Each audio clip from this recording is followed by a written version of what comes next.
everybody. Uh-oh. The music started again. All right. We love that music. We just played that for the next 2 hours.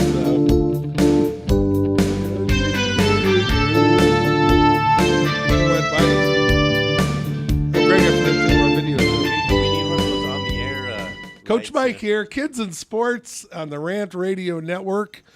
Thanks so much for joining us. A lot of homework to do, as with any team that you're on. You have to go check out the website. That's www.kidsandsports.com. That's Kidz, N as in Nancy, sports.com. For those of you who get struggled with all those acronyms, I actually do have another domain I'm developing, and that's yourkidsandsports.com, kids with an S, spelled properly and spelled properly. So the coach can spell. So there's hope for us. Check us out. You should be listening to us on rantradionetwork.com.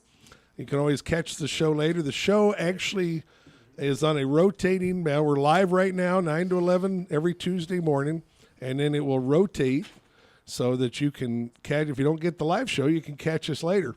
Hopefully pretty soon. We're working on getting the ability to have the podcasts up so you can go on demand and check it out at any time you want. Lots of issues going on in the world of youth sports today. I got a fantastic show.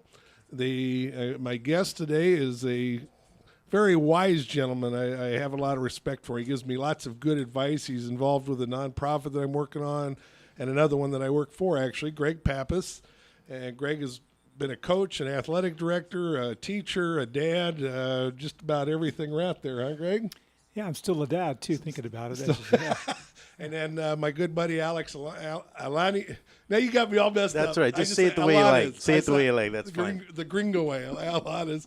And Alex, he has another show here, but at the same time, he is a dad with some kids, and those kids are going to be playing some sports, or they call soccer a sport. But anyway. Come on. I could resist. Hey, that's one of the greatest sports in the world, Mike. How could, like I said, there's another well-known talk show sports host that says, how can it be a sport if the score can end up 0-0? Well, that's any sport. No.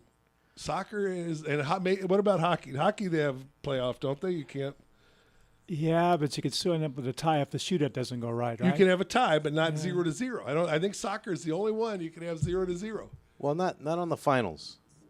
The finals, they have to go to shootouts. You got to have a winner. You have to have a winner. All right. Anyway, back to my guest here, Greg. It's been a couple of years since we've had the show on. Why don't you fill us in on the last time I talked to you, just finished being an athletic director. Tell us what's going on in your life. Well, a quick summary. I was athletic director at Hope International University in Fullerton and a head basketball coach there. And so I retired from that 4 years ago, and I decided to be a dad. Now, I was a dad before that, but so I have a 14-year-old and a 13-year-old, and they were in middle school. So I ended up doing coaching a middle school flag football team, a middle school basketball team, and I did some travel basketball too. So I've been doing that the last 3 to 4 years, and enjoying some of it, not liking some of it, but doing it anyway. And now, were you a walk-on coach, or are you teaching at the school too? Oh no, I'm not. I'm basically just walking on and just trying to give back to the city of Long Beach and the kids in Long Beach and make the kids better players. So let me guess what the part of that you didn't like is. Does it start with a P? I refuse to answer that on the grounds it could incriminate me. And I have to be the voice of the listeners. I didn't catch that, Mike. That went way over my head. The biggest complaint you hear, Alex, from if you lined up 100 coaches in 6 different sports, and especially at the high school level, but sometimes at the junior high or middle school level, hopefully you don't get it as much in middle school, but but sometimes coaches will tell you parents can be the biggest headache. And it's not all of them. It's always like 1 or 2. It's not like, unless you're really bad, or you do something that really angers everybody, but usually it's just 1 or 2 parents that I guess they don't understand, or they think they can dominate. Either way you look at it, right? I've actually found the younger the group, I coached in high school before I went on to college, and I found out now being in middle, I never coached in middle school before. In fact, I felt blessed. I never wanted to coach in middle school, never had to, and only done it because my sons. But I found out the younger the group of players, probably the more issues you're going to have with parents as far as understanding and dealing with the sport as far as the ups and downs. Now, is it the one thing I guess I could see parents feeling they need to be more involved because the kid is younger? Is it more of an issue that are you not taking care of my kid, or is it the playing time issues and stuff like that? I think it's maybe a little more of the playing time issue as kids get older. I think it's more along the lines of they haven't experienced the ups and downs of sports as parents, as kids. And when you're younger, you don't have as many life experiences. I think as you experience more things, I think you learn how to deal with them. So I think they're dealing with things for the first time in middle school. And then they move on to high school in the same situation. I think by the time they get to maybe a varsity kid in high school or get into college, they know it is what it is, and it's been a survival of the fittest as far as the players and parents getting through all the way to college. But middle school, it's kind of like this is the first time, so they haven't had any experience as far as failure or success and how to deal with those things. And Alex, believe it or not, my guest last week, Cindy Bristow, had told me a couple of years ago when she was on my show that there was a very well-known college coach.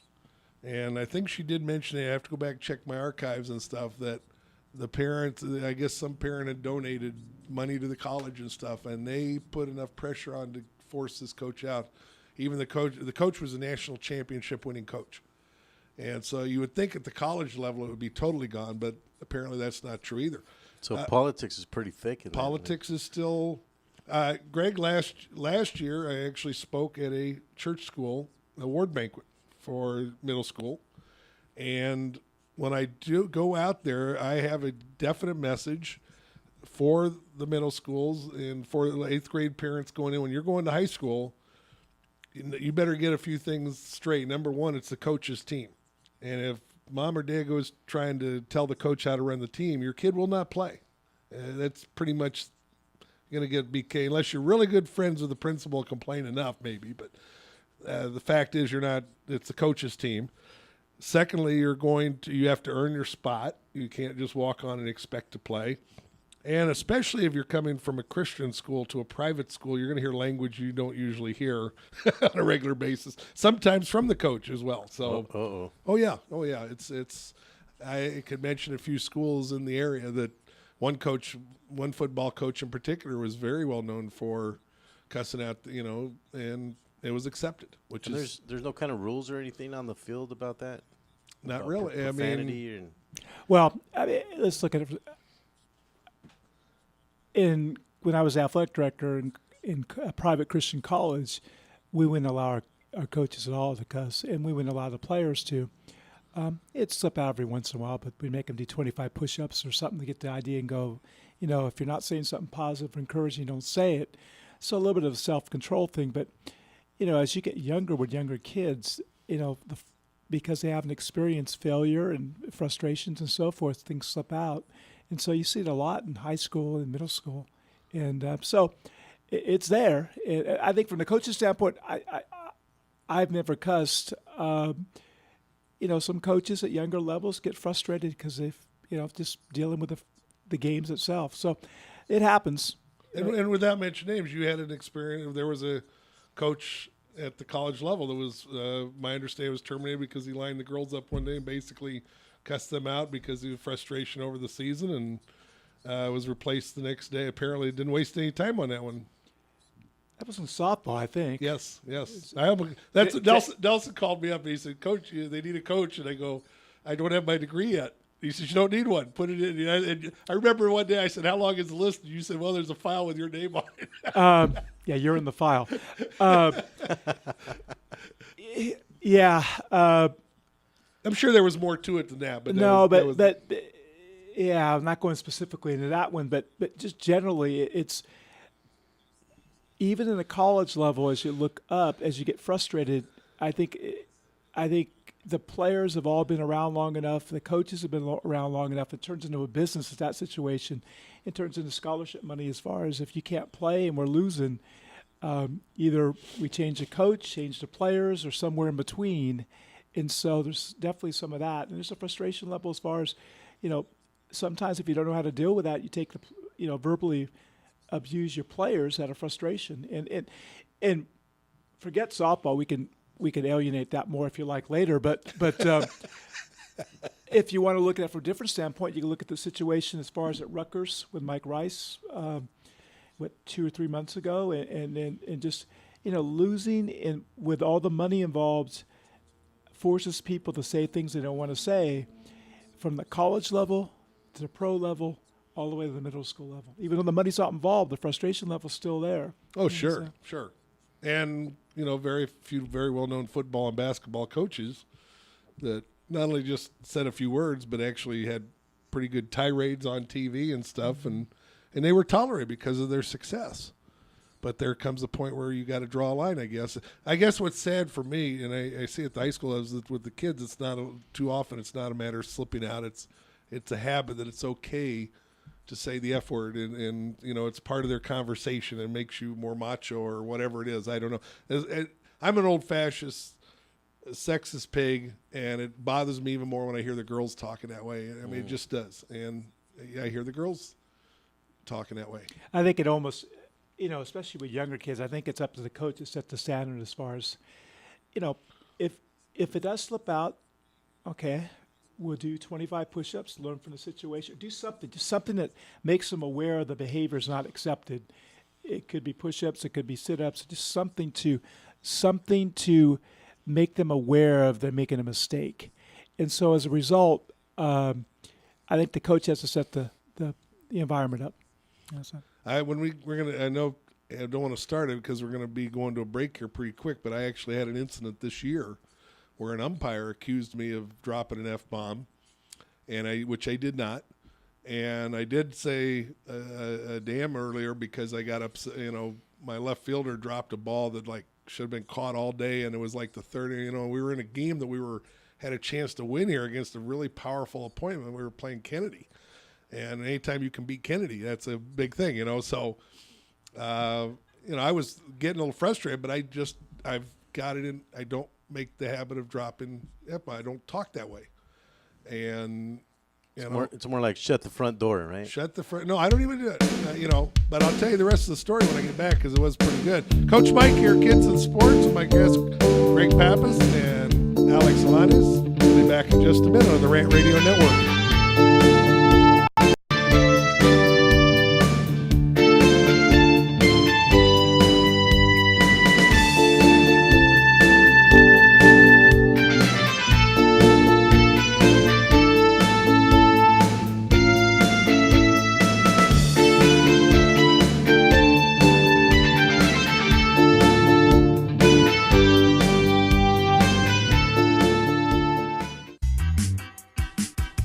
The Three Guys Rant with Arvin, Mike, and Phil. Coming to you on the Rant Radio Network every Monday from 6 to 8 p.m. Pacific Standard Time. You can call us at 855-69 The Three Guys. It's not The Three Guys. This is why you should turn in, because one has Tourette's. The other one's illiterate. You really should listen in. You never know what's going to happen. 855-69 3 Guys. G-U-Y-S and the number 3, not the. Faces for radio, voices for the deaf. Look forward to talking to you. Hey, I'm audio candy. I don't know about you guys.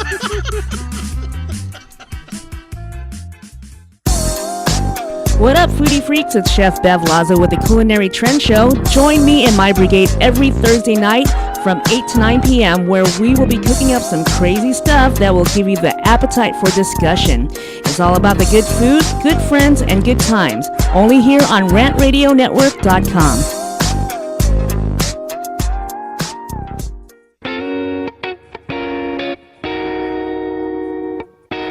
DM Narc Radio Show is now airing on the Rant Radio Network. You've heard the Three Guys Rant refer to us as the Clam Chowder Power Hour. Now we get to bring our New England humor over to Los Angeles. We'll be airing Friday at 2 p.m. Pacific, 5 Eastern, and we'll cover everything from local to national politics and news. Guess what? We're uncensored too. I'm Dave. Join me and Nick Friday on the Rant Radio Network. We're the Brothers Bear Podcast Live, and I'm your host, Sanj, and I'm always joined by Edgar, Carlos Medrano, and this is a show where we talk about comics, movies, TV, video games, stand-up, music, and many more geeky things. Catch us live on Rant Radio Network on Mondays from 7:30 to 8:30 p.m. That's another commercial in the back.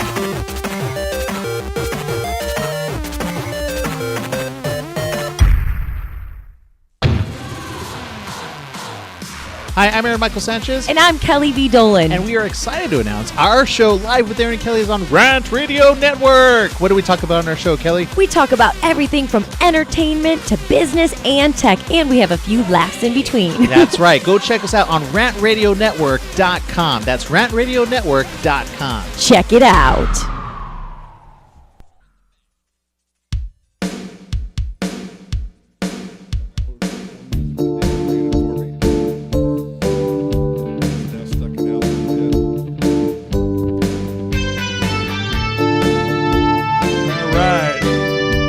Mike back at you right here on the Rant Radio Network. You can listen to us at www.rantradionetwork.com, and hopefully pretty soon, actually, I plan to have a Kids and Sports app you can put on your cell phone. 50% of the people getting emails and everything on their cell phone. Now, have you bowed to that yet, Greg? Or not yet? Not yet. I know Alex has. I'm all in on that. So I'm not quite there yet.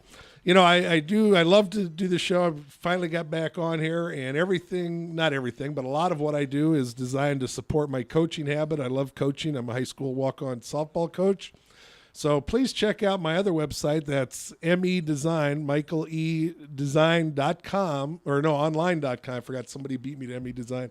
MEDesignonline.com if you need some business cards or something, or customlineupcards.com is my for baseball and softball team, my custom lineup card page site. So check that out and help support that. Of course, you can always sponsor the show too. Give me a call. Give me an email, coachmike@kidsandsports.com, and we'll show you how through the Monster Group here we can really promote your business. We actually have a pretty good following here in Southern California. So even if you're a local business, that's always been the drawback on the web, is being able to promote efficiently for the local businesses. These guys have figured it out, and I really like it. So I'm going to be doing it. Give me a call. Give me an email. I'll show you how we can do that for you fairly reasonably. My guest today, Greg Pappas, former athletic director. He's a coach, a dad, and just a good guy. And Alex Alanis, a real estate guy who has a show here. Alex, real quick, tell us about your show. Oh, well, our show covers what I like to think of ensuring the public trust. All the real estate shows that are out there, I hear, interest rates, financing, boring. So I try to cover all the stuff that's going on in the background in terms of a transaction or in terms of somebody that is interested in buying or selling property. There's a lot of things going on in the background, title, escrow, NHD, termite, a lot of things that I don't hear on the radio too much or on the media. There you go. And your show airs when? It's Wednesday, 10 o'clock in the morning, a.m. here on the Rant Radio Network. Rant Radio Network. Before the break, we were talking about language and the use of when it comes to coaching your players. Nobody's perfect, and I appreciate the way you brought it. It's going to slip out. Kids they hear it all the time from their peers. Hopefully not the parents. I think some of the parents I got are pretty good, but others don't care. We were playing Kennedy this year, and I was getting a little frustrated. And I did say a D word out there. I got a little frustrated, but not bad. It was sort of under my breath, but maybe not loud. But anyway, this one inning, one of the Kennedy players attempted a bunt. And the ball skimmed her and hit her, and umpire gave her first base. And I felt she sort of went for the bunt. The rule is in softball, it used to be if you had the bat out there, that was going for the bunt. Well, that's been long gone for several years now. You actually have to make a little bit of a movement or effort to make that bunt. In this case, it was sort of a borderline thing. But I thought, okay, I'm going to ask the Blue about it. And I'm not expecting any, and I said, hey, Blue, didn't she attempt to have, oh, no, she doesn't have to go. And right away, he's, was like irritated at me. And I'm, what's going on, And I said, well, I just want to ask, but I know the rule. He started, well, don't you know the rule? And it was weird because this guy's a pretty nice guy, and it was unusual that he had sort of this smart tone about him. And all of a sudden, I said, hey, back off. I said, I know the rule. I know. He said, well, I'm fed up with you. I'm about ready to restrict you to the dugout. And Bubba, you're talking out here. And he said the F word. He says, you're going to say this. And I said, wait, whoa. I said, I did not say, yeah, I heard you. I said, sir, I'm sorry, I did not say that. And I always believe in treating the umps with respect. They got the toughest job on the field, right? But I said, I did not say that. I don't appreciate you coming off on me like that. I know what I heard, and he just was really in my face. and pointing, he had his finger in my face and everything. And one of the parents actually got a very good picture of it. So I told him, I says, I expect an apology from you before the end of the game. I've never said that to him up. I normally wouldn't.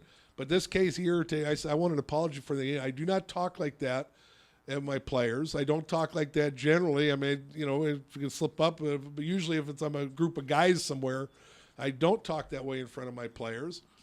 And, the next inning I was making a sub, and he came over and I gave him the sub, and he stood there, and I just stood there sort of staring at him. And I was getting a little out of character. I mean, usually I'm not even, that's even a little disrespectful, but, it just irritated me that he went off on me like that.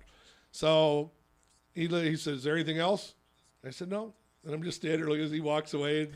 And about the sixth inning, I think it was, he comes over and he says, I wonder what happened, because you were so smiling and good-natured when he had the managers meeting and all this.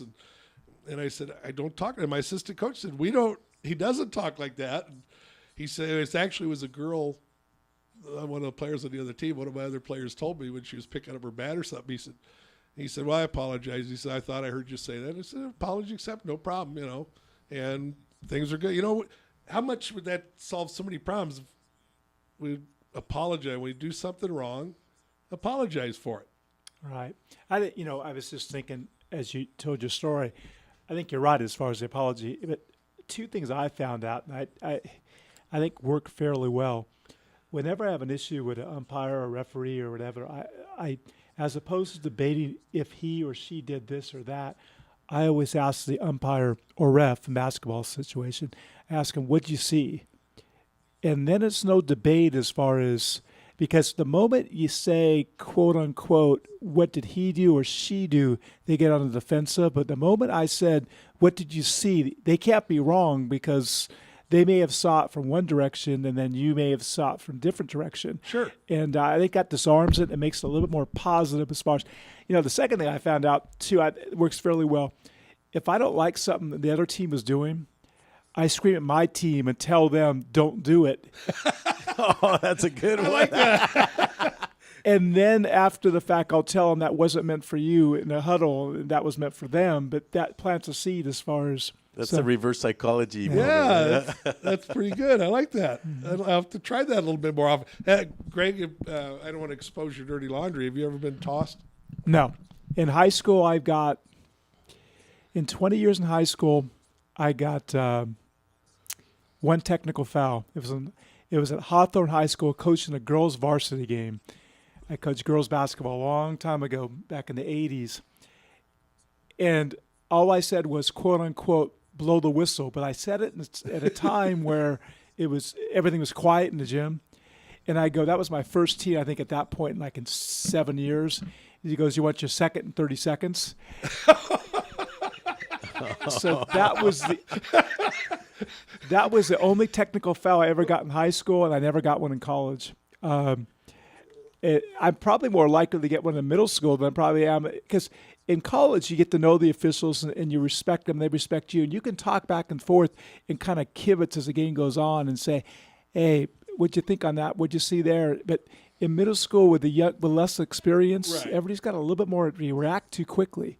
And you'll see more issues probably. I think I probably had more issues in middle school the last 2 years than I ever did in high school or college. Well, because you're getting the guys that are learning how to do it, and you're not gonna put them out in a varsity game, high school game somewhere. Mm-hmm. I can't tell you how many complaints, minor complaints, but comments from the JV coaches this year about various umpires, and they realize though you're either going to get the guys that are getting old and they can't keep up with the varsity game as much anymore, mm-hmm, or you're getting the new guys that are learning. And either one of those, you're going to have a certain amount of problems. But you got to bless them. They're out there trying to do the job. Sure, they actually making pretty good money now. I'm almost tempted to switch side, but I don't want to get hit by a ball. You get hit by a ball, it hurts. That's the advantage of the soccer and basketball, is you're not going to get hurt by a ball. Oh, speak for yourself. I played soccer 8 years, and I've been hurt a few times by balls. Okay.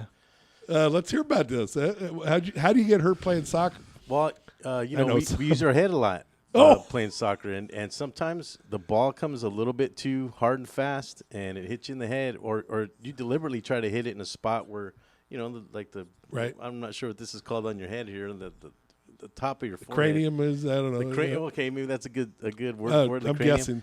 But there's been times when I lost a few seconds because I was like I had to get my faculties back. Yeah, we know the players are going to get hurt. I'm talking about the officials, though. Oh, the officials. Yeah, okay. The officials. Like, yeah. Well, they're nicely padded too Yeah. sometimes. No, right? I'm actually kidding because soccer. My one chiropractor, Dr. Koya, that's a pet peeve of his is the headbutting in soccer, because especially for the younger kids, because the neck muscles are not fully developed, the back, and you got these 10-year-olds trying to do these headers out there, and they actually can mess themselves up pretty good. And Sometimes you don't realize how hard and fast that ball's coming.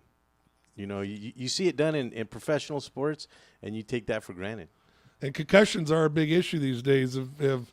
Did you have to go through? I had to go through a concussion course this year for high school. Did you have Yeah, I to do that did. middle school? Actually, I did do that for middle school. And that was interesting. It was an online course, but it was through the National High School. Right. But it was quick and fast, and you learned something in 45 minutes. In case you're not aware, like they've toughened up the laws or the rules. Well, actually, laws too. If you have a player that is suspected of having a concussion or any head trauma, I'm not a doctor. You're not a doctor. Greg's not a doctor. We can't make that judgment. But let's say in your case, a ball whacks you in the head and you sort of walk around a little dazed for a second.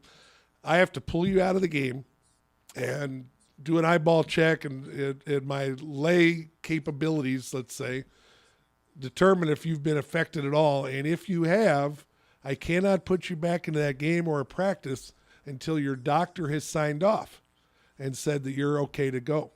And the big reasoning behind this is studies have now shown, and I actually did a few shows previously when I was airing the show a couple of years ago where I had some very well high-up doctors. Dr. James Andrews was one of them, that we talked about the concussions. It's not the first hit that does the damage, it's the second hit. If the first hit your brain can handle, it's the second hit. If you don't get it rested and allow it to calm down and everything, the second hit is where there's a lot of damage done. And unfortunately, the story that really sticks with me, there was an article a few years ago, Teddy Bruschi that played for New England, admitted that he estimates he had like 56 concussions. Oh, wow. And what was really scary about it, he said there were times where he could not see the defensive signals, because he was the defensive captain from the sideline, so he had to ask another player, what do they want us to do? And he would not take himself out of the game. So, wow. I got to learn to watch my thing here. I love the technology we got. Coach Mike, Kidz and Sports with my guests Greg Pappas and Alex Alanis. We'll be back after these messages at the Rant Radio Network.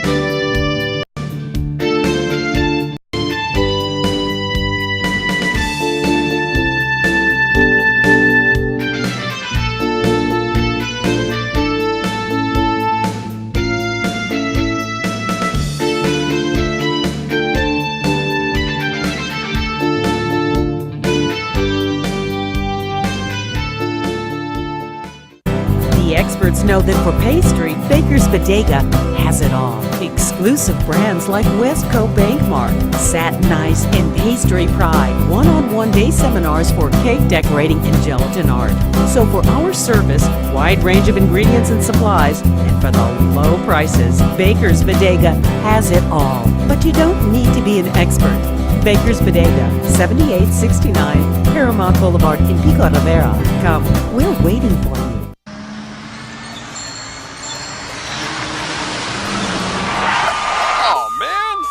TheTicketSurgeon.com. Reach us at 855-WIN-4-199. Did you get caught speeding, texting while driving, or doing anything else you weren't supposed to do? Give us a call. Don't miss work. Don't lose out on the money. Don't get any more points.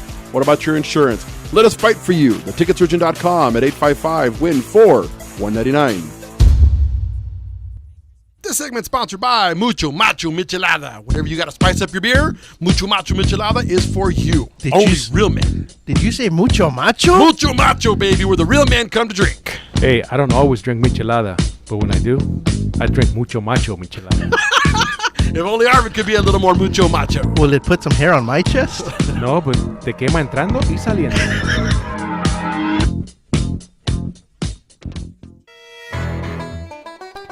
Welcome to the Monster Marketing Group, your one-stop shop for all your marketing needs. Anything you need to make that marketing and advertising campaign stand out, we're your people. Concepts, design, production, social media, anything that you can dream up, we're going to make happen for you. And we can do it in a very quick turnaround. Please give us a call at 888-49-MONSTER.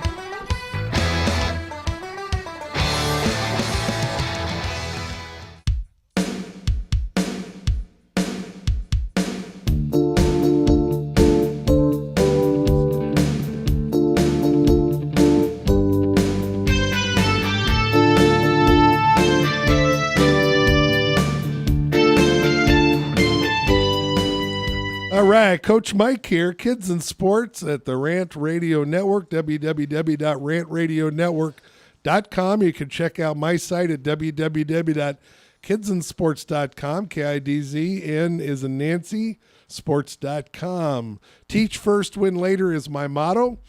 I'm about getting the kids the opportunities that sports provides them. There's a lot of great lessons that our children can learn that they won't learn anywhere else. You can't make them do things. Like Cindy said last week, her parents never made her go out and play sports. They told her what the opportunity was. They told her what was expected, but it was up to her to make that choice. Parents, I know a lot of you don't give your kids that flexibility. I know some of you do, and that's good. But let your kid, if the kids aren't doing it, there's nothing that frustrates coaches more than when you got a kid. And I've had high school players who said, the only reason I'm out here is my mom made me play. And that's but don't you think now sometimes as adults they're happy that their parents did that to them? But by the high school time, the parents shouldn't have to be telling them you have to go play. I mean, because high school is at middle school I would agree. Middle school, you say, get out, go do something, go try a sport, go try band, go try whatever it is. Yeah, because there are some things that I wish my parents would have pushed me more on. Okay. I used to play the saxophone. And and now as an adult, I wish I knew how to play the sax. Now I could pick one up and diddle with it. Right. I know some of the notes, but to actually physically play it, that I'm sorry that I didn't do that. That's sort of like me with the piano and a little violin and a little trombone. All good examples. All good, yeah. I think as adults, we learned that we wish we would have done those things. Any music on your side there, Greg? None at all. Zip? Zip. You can probably sing then, huh? No. Strike one, strike two, strike three. I get requests every time I sing. Of course, I keep trying, but big topic that goes on in youth sports today, and it seems to keep coming up and coming up and coming up, and that's money. It costs money to run a sports program at any level. A few years ago, the Downey Unified cut out the inter-school sports. They went to intramurals if the principal wanted it. I hope they all did at this point. They were only trying to save, I think, if I remember right, something like $90,000 because they said that's what it cost them for transportation. And I'm trying to, I never could get over that. How can it cost you $90,000 to take these kids from one school the schools are no more than a mile or two apart from each other, for these games. But nonetheless, they did. Long Beach high school system and everything, we know they're talking about cuts. I don't know. What's the latest that you know on your end, Greg? Well, you know what? I think with Proposition 30 passing, when it passed at the last ballot, I think that's going to help down the road as far as money going back into high school, middle school sports. I think in Long Beach, I think it's probably coming back a little bit. They're looking to hire teachers now who are they went through a stretch now. They just hired walk-on coaches. And now they're looking to hire teachers who are coaches. Again, it's coming back now with their finding spots. In Long Beach, they basically pink slipped most of the coaches because they were low in seniority. So you had a lot of coaches losing their jobs who are low in seniority because coaches have a tendency to work maybe 3 to 5 years at certain places. So if you're a teacher and you've been there for 20 years and you come in as a coach and you're 3 to 4 years, you're lower in seniority. So they're the first ones getting cut. So as a result, I think it's swinging back now because of some funding from the state that it's hopefully moving back in a direction where they're looking at teachers who are not that walk-ons don't do a great job, but I think it's definitely an advantage to have a teacher on campus who's also a coach, just so the kids can have the connection throughout the day. I see some big advantages both ways. In my case, I'm a walk-on, but my assistant coach is a regular staff member. She's sort of a sub-teacher, but she's more the discipline party, so she knows the kids' grades if somebody's in trouble, which is a big help, because we can get on them earlier. But I know a couple of years ago, Seattle Southern section got rid of the association rule, which now allowed coaches to coach the girls or boys year-round in their different sports. And I don't know that there's been much abuse of it. I'm sure there's been some, but I saw that as a benefit because I think that allowed, because of like in softball, if a coach had a choice, you can only do travel ball, you can only do high school. They're going to do travel ball because that's where they're making their money. And, high school, you don't get paid that much. So now it allows them both. I think it gets better coaching for the kids because there are some schools will go out of the way to get a quality coach, whether it's as a teacher or a walk-on. But there's some schools that, they'll go, I guess they give the teachers the first priority. And if the teacher says, oh, yeah, I read about softball okay, you got the job, That doesn't always turn out so well. Yeah, I think it kind of depends on the sport, too. I mean, I think with the basketballs and footballs, quote unquote, those major sports, they would look to hire a teacher who can coach, and the level of coaching would be maybe at a higher level in part of the drive as far as filling that job. But I think some of the sports, like you say, I think you end up getting a situation where the teacher is not going to be the best coach, and a walk-on would be a better option. Yeah, and football is always the tail that wags the dog. And because there's no travel team football. That's one of the things I think where there's more of an emphasis on the coaching side. And so. There's no travel football? Not really. Wow. At what age does Pop Warner stop? Well, I think you look at it and go, all the other sports, I mean, volleyball, softball, basketball, they're still being driven in the high school years by travel teams. But you don't see it in football because it costs too much money to be a travel team football. Yeah, I bet that would be. And insurance liability-wise, football, that'd be much more difficult. So I think there's not as much money to be made in those sports as there are in the other sports for these travel teams. And so as a result, I think that's why football is probably maybe the last true high school. True high school, yeah. And, I always see the difference. And I tell some of these people, our basketball coach the other day was just. He was sort of not complaining, but, griping about how these kids are doing high school. And one of the things I never thought of before that he said where it makes it tougher for the high school coach is the kids don't get up or down as much over a win or a loss. They don't get as excited about the wins. They don't get as upset about the losses because for them it's just another tournament because he was there. 3 of his players are in a club basketball tournament this weekend, so it's just another tournament. Mm-hmm. And to me, I don't look at it. To me, like if the girls are doing travel, that's great.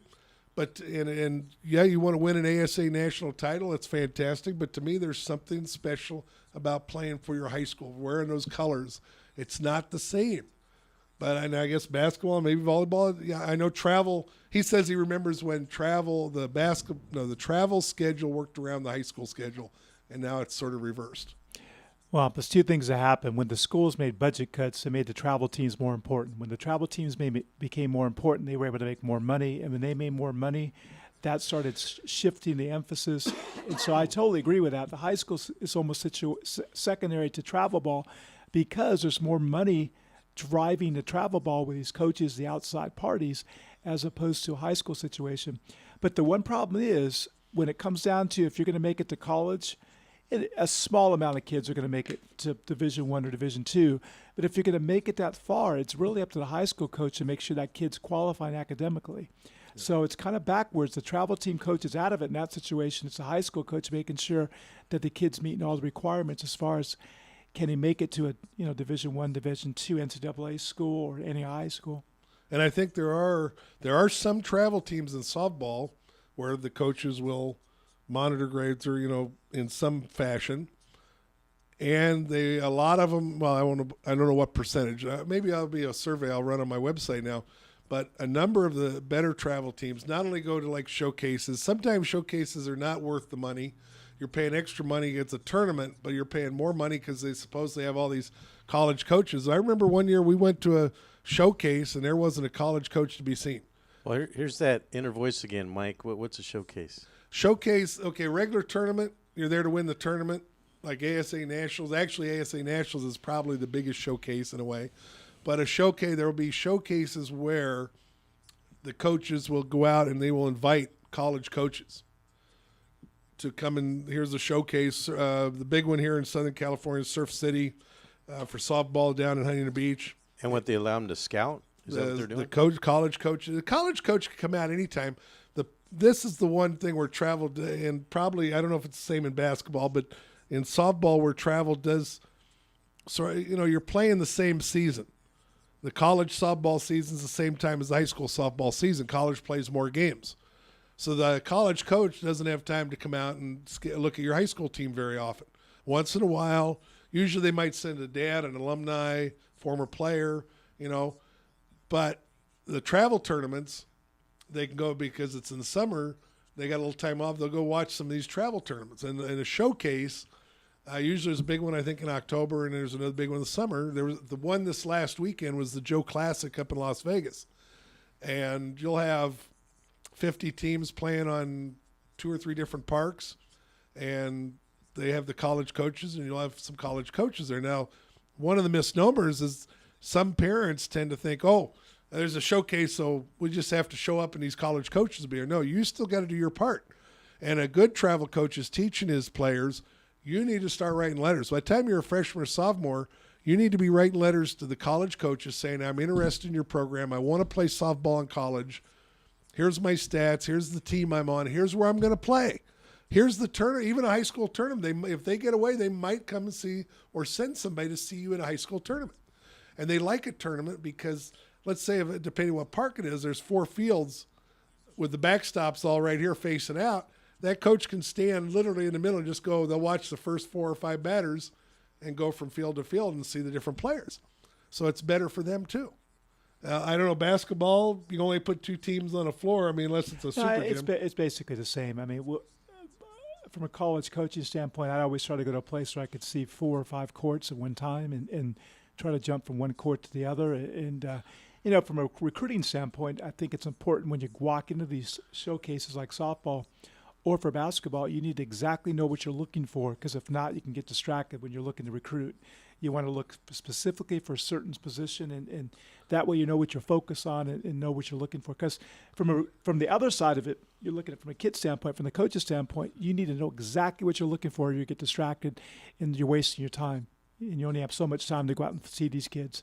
So it's definitely it's a short time window that these coaches have a chance to go out and watch these players play, and you want to see as many good players at one place as you can. There you go. Now, I did hear a different perspective a couple months ago from a guy whose newsletter I get. I'll talk about that after the break. Coach Mike here, Kids in Sports at the Rant Radio Network. We'll be back in a minute.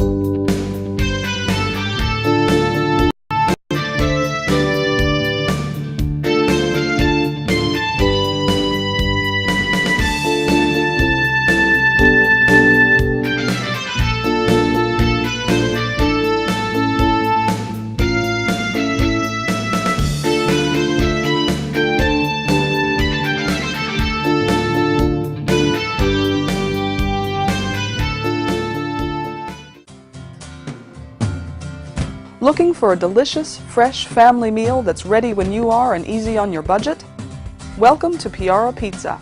We make our pizzas with handmade dough, 100% real cheese, and tomato sauce blended with our own spices. Nothing is ever frozen. We always have large pepperoni and cheese pizzas fresh and waiting for you for only $5. Or choose one of our specialty pizzas. We have veggie, meat lovers, supreme, and Hawaiian. Add an order of our amazing hot wings, cheesy bread, or breadsticks. Our locations are ultra-modern, ultra-clean, and open 7 days a week. Visit any one of our locations today, or check us out on the web at www.piarapizza.com. Piara Pizza. Fresh, hot, and ready for you when you come in. Stop in for your Piara Pizza today.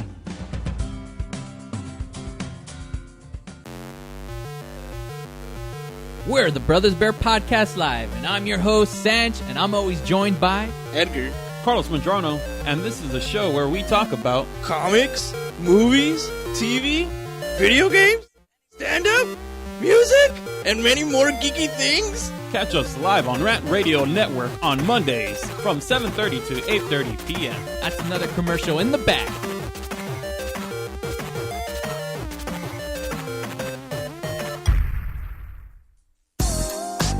What up, foodie freaks? It's Chef Bev Lazo with the Culinary Trend Show. Join me and my brigade every Thursday night from 8 to 9 p.m. where we will be cooking up some crazy stuff that will give you the appetite for discussion. It's all about the good food, good friends, and good times. Only here on rantradionetwork.com.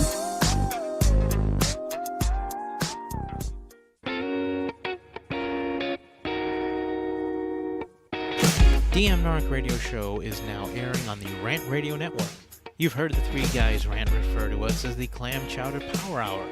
Now we get to bring our New England humor over to Los Angeles. We'll be airing Friday at 2 p.m. Pacific, 5 Eastern, and we'll cover everything from local to national politics and news. Guess what? We're uncensored too. I'm Dave. Join me and Nick Friday on the Rant Radio Network.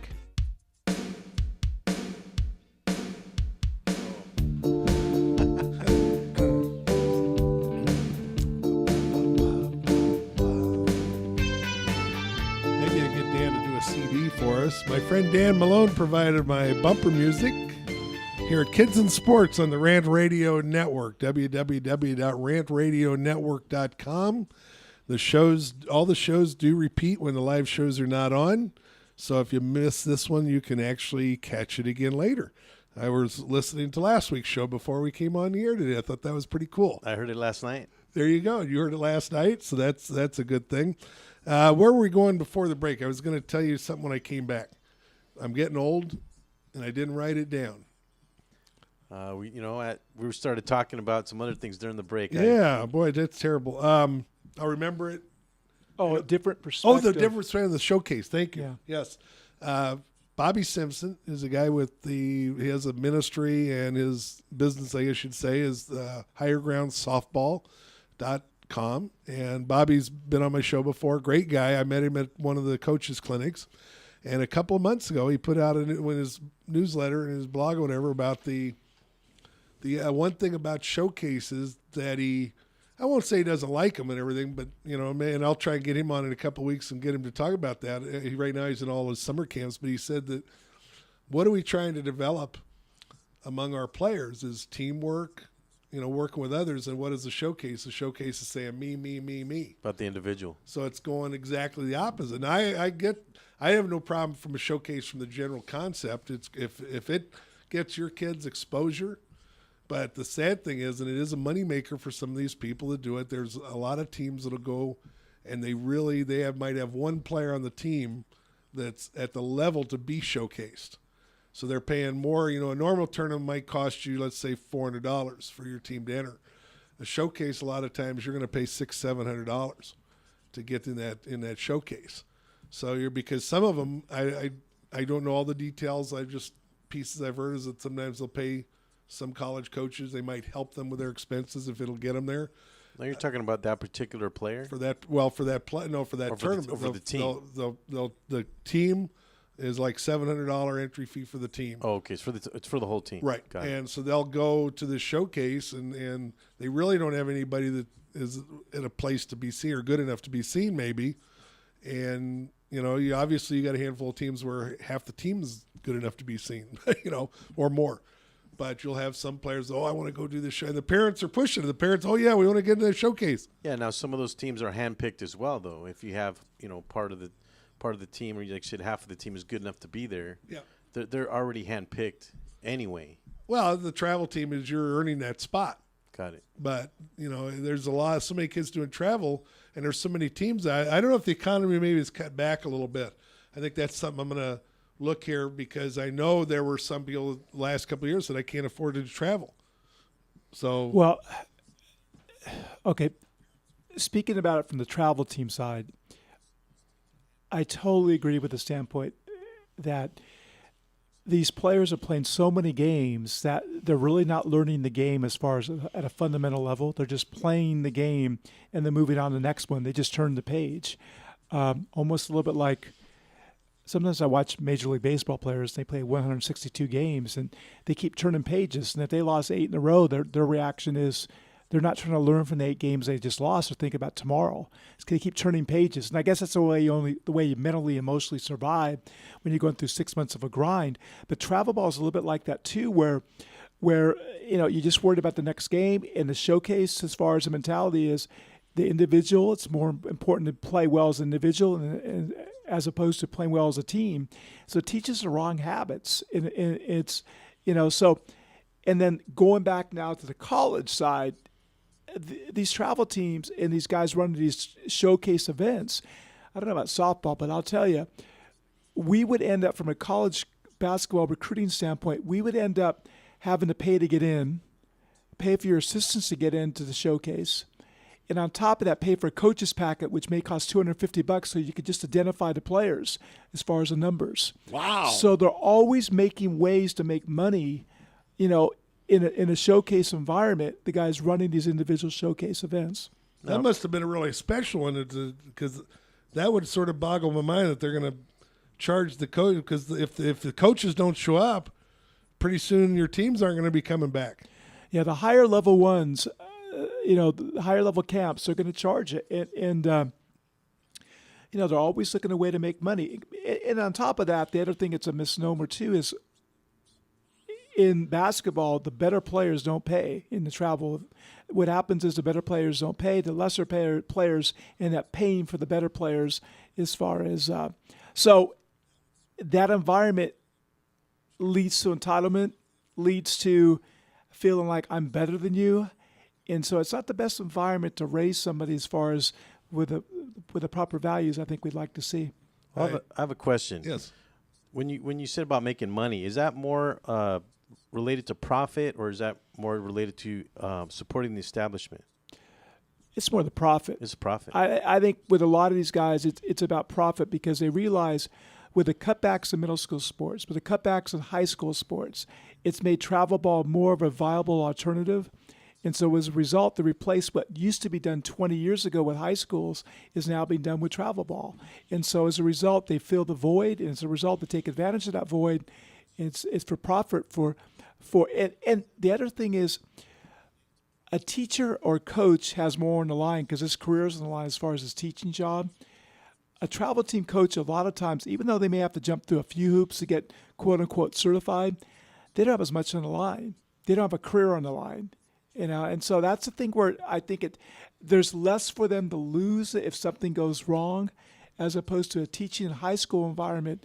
Their whole career goes out the window if something goes wrong. A little bit on the opposite side of that, though, Greg, they do have something to lose because if the travel coach, it's got a business. For a lot of these guys, it's a business. Okay, as a walk-on softball coach, you're going to make, depending what level and whether you're JV, varsity, whatever, you're going to make somewhere between $2,000 and $4,000. Now I've heard of stories where a coach high school wanted a certain coach, and he says, I want $25,000. Now, as long as it goes through the principal and it gets okayed, you can do that. So if the booster club has the budget and they say, we want this coach, but it's up to the principal has to get it approved. It has to be all above board. And there's been times where coaches have been fired because it wasn't above board. They were getting money under the table. Okay. And that's a big no-no anywhere you look at it. But the other thing, the travel coach, it is a business for him. And if he is not running a respectable organization, he's not going to be doing it very long to where he's making that money. Okay. A cheap in softball, I don't know, basketball I think is more because obviously it costs more to rent a gym, and the tournaments I think cost more. But in softball, a cheap travel team is going to cost you $50 a month for each kit. And they might require a couple $100 up front as a deposit. I know some teams want you to pay the whole thing up front, like a couple $1,000, because if it's a serious team and they're going to try to go to some national tournament, they don't want the parent bailing out, the week before, I don't have the money to go to Virginia. And now if you lose 4 or 5 players, now you're sort of stuck.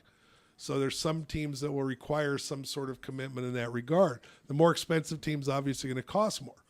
There's been articles saying, is it worth what you pay in travel? Some parents have spent, $80,000 for their kid through the life of, when you look at the private lessons, the travel ball, the traveling expenses, everything else, and they could have turned around and paid the college, just handed them the money.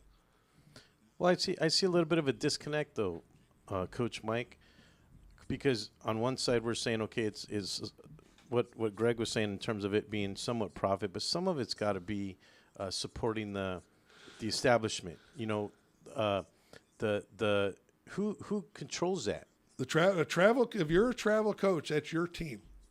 So you're controlling the controlling costs and right. what's going on. So not a lot of that can be profit. I mean, most of that is just necessary. There's some travel coaches. Well, I don't know. Again, basketball, softball, you're going to pay anywhere from $20 to $30 an hour or half an hour for pitching lessons or batting lessons. And there's some of these coaches that require that when you come to their team, you're going to go take lessons from them too. And that's which additional fees for that? That's additional. You're paying for that. Oh, wow. Okay. Okay. Now, where some travel coaches, I know one coach that my daughter played for one time, he was down towards Mission Viejo, he lived down there. He would work out of there in Westminster. And we joined his team. The guy was a used car salesman. I mean, I say that jokingly, but he sold us a bill of goods. And a friend of mine sort of semi-warned me, but I told him, next time don't semi-warn me. Tell me. Don't go to this guy, right? But I'll give you an example. This guy one day asked me to bring Jessica down there to Mission Viejo, to the park. And he's warming her up, pitching and looking at her. And he's telling her, well, he did this, and he's gotten this kid to be in on this team or at this college or whatever it is. And, you know, it's all about patting himself on the back. For those of you, we have a video feed here. You can see me patting myself on the back there. I was taking my daughter at the time to a lady for pitching lessons to a lady that had won the College World Series twice. So let me think. Do I want to take her to this guy here that's trying to get some money out of her, or to the gal that's been there and done it at the highest level? You know, and plus I'd have to drive to Mission Viejo. She was up here, you know.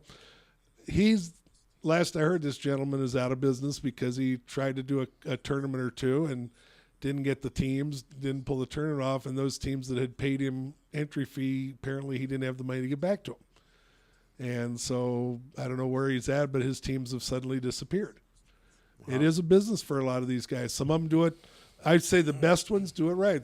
They might have a nonprofit corporation filled out.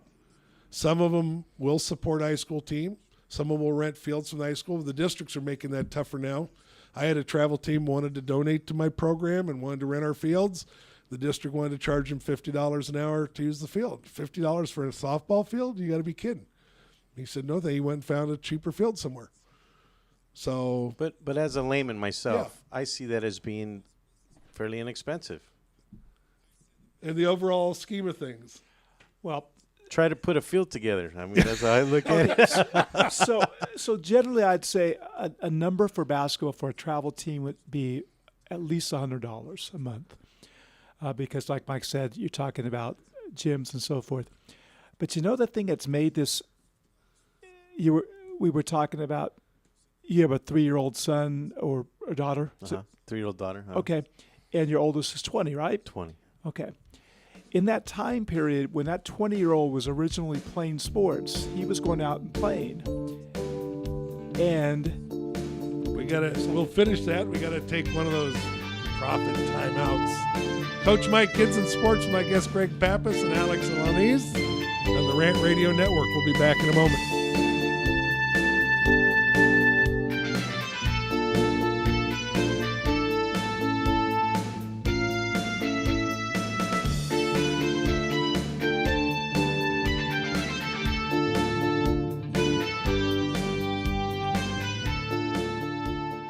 Segment sponsored by Mucho Macho Michelada. Whenever you got to spice up your beer, Mucho Macho Michelada is for you. Only real men. Did you say Mucho Macho? Mucho Macho, baby, where the real men come to drink. Hey, I don't always drink michelada, but when I do, I drink Mucho Macho Michelada. If only Arvin could be a little more Mucho Macho. Will it put some hair on my chest? No, but te quema entrando y saliendo.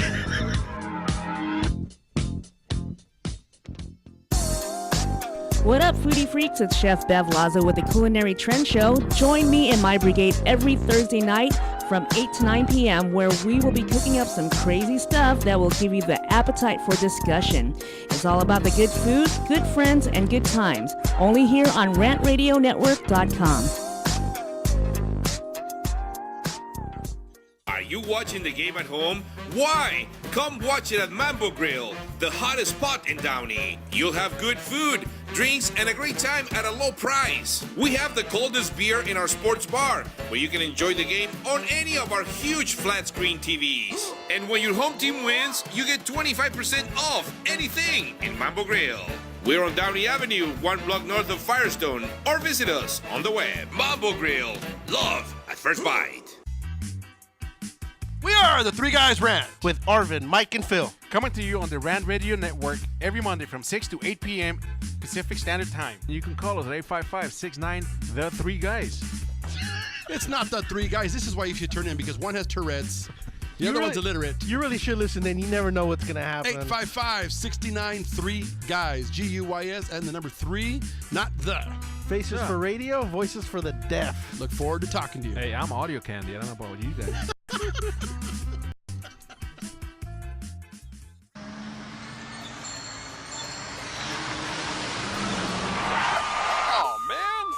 Theticketsurgeon.com. Reach us at 855-WIN-4-199. Did you get caught speeding, texting while driving, or doing anything else you weren't supposed to do? Give us a call. Don't miss work. Don't lose out on the money. Don't get any more points. What about your insurance? Let us fight for you. Theticketsurgeon.com at 855-WIN-4-199.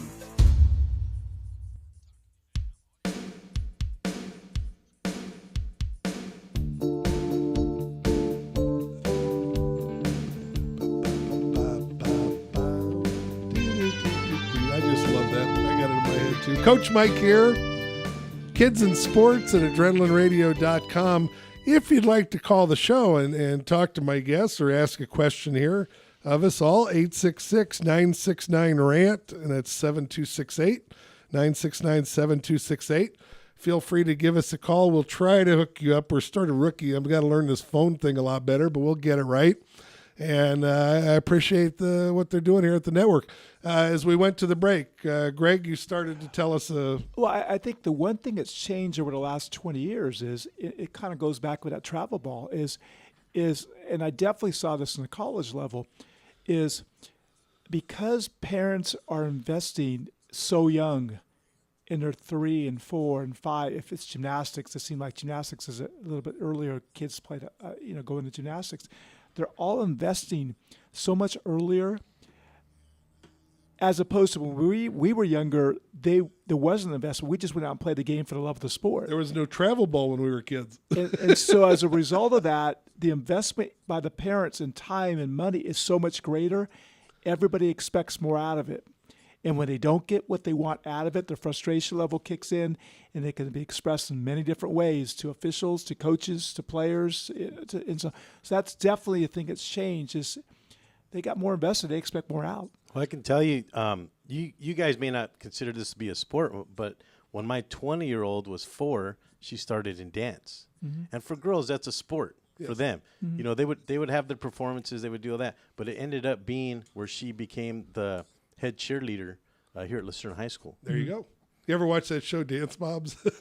Almost every week. My wife makes me watch that. But I want some humor that I turned. I mean, that thing's. Well, it's all drama. Yeah, it's crazy. But you got an excellent point with it. When I was a kid, my dad told me, I think I played 2 years of Little League. I think I only played right field probably, and I don't remember being very good. My dad told me I'm never going to be a professional athlete. One of the things that I believe. Now look at you. Look at me now. Those that can do, those that can't coach or have a radio show. I think what adds what Greg's talking about, the frustration level, what makes it even worse is you have some parents now, and a greater number than you probably think, that they think automatically, and some coaches are guilty of selling them on it. Oh, if you take a few lessons here and you join this team and you go to this showcase, your kid's going to get a scholarship. Your kid might be the worst player out there, but I don't know if basketball does the same thing. In softball, there's a thing called boiling the bottom that some teams will do. Okay, you're allowed, for example, to have 20, or maybe they've increased it. Somebody said they've increased to 24. Say you got 20 kids on a team. We only put 9 on the field. A big tournament, I could use all 20 because, but you're going to play your best 9. Different coaches have different strategies, but what they'll do is let the kid on the bench, if you're complaining about, they'll let your kid sit on the bench. You're paying that $50, $80, $100 a month, whatever. and your kid says, man, then you get mad and find out, I'll leave. And because you quit, you don't get any money back. All right. If I asked you to leave as a coach, and I'm obligated maybe to give you something back, but you leave, so now you don't get any money back. Now I bring in another kid that isn't going to be playing either because this starting 9 is set.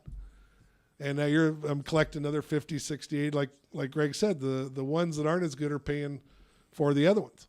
And that's called boiling the bottom? They call it boiling the bottom. They'll just keep sitting there turning over the bottom players. Now, hopefully now there's fewer coaches doing that. I think it's good to see I'm helping a gentleman now because I had a few players at the high school I'm coaching at, and they need to get into travel ball, and it's not always easy to do. Some coaches are very particular, and he needed some players, and I said, hey, I got 3 or 4 kids there. I invited a number of kids down there. Every team can't be the best team. There's some team, probably a couple dozen teams in softball that have the reputation where you're going to see them in nationals every year. A couple of these organizations, they do a great job. I think there's room for a lot of travel teams of a lesser skill level to get those kids that want to try to get somewhere. And as long as they can say, we're going to help you. They're cheaper maybe. We're going to help you get better. You will get better. Some kids just want to play in their high school team. They may not even care about playing in college. They want to make their high school team. Just about the experience. Yeah. Mm-hmm. Just about having that high school experience. One thing you just said, we're talking about the negative things, obviously, right now as far as on the travel side. But one thing you said, and you mentioned earlier with Jessica, is I really detest the idea as far as one coach is going to make this player. Oh. The selling saying Coach A is a better person than Coach B as far as making this person go to the next level. Right. It's such a small difference between maybe a great player and a good player, but maybe a good coach can make a difference there at that level. But you have to have a certain skill level and physical level to get to that point where Coach A is going to make a better difference than Coach B as far as making that person a player.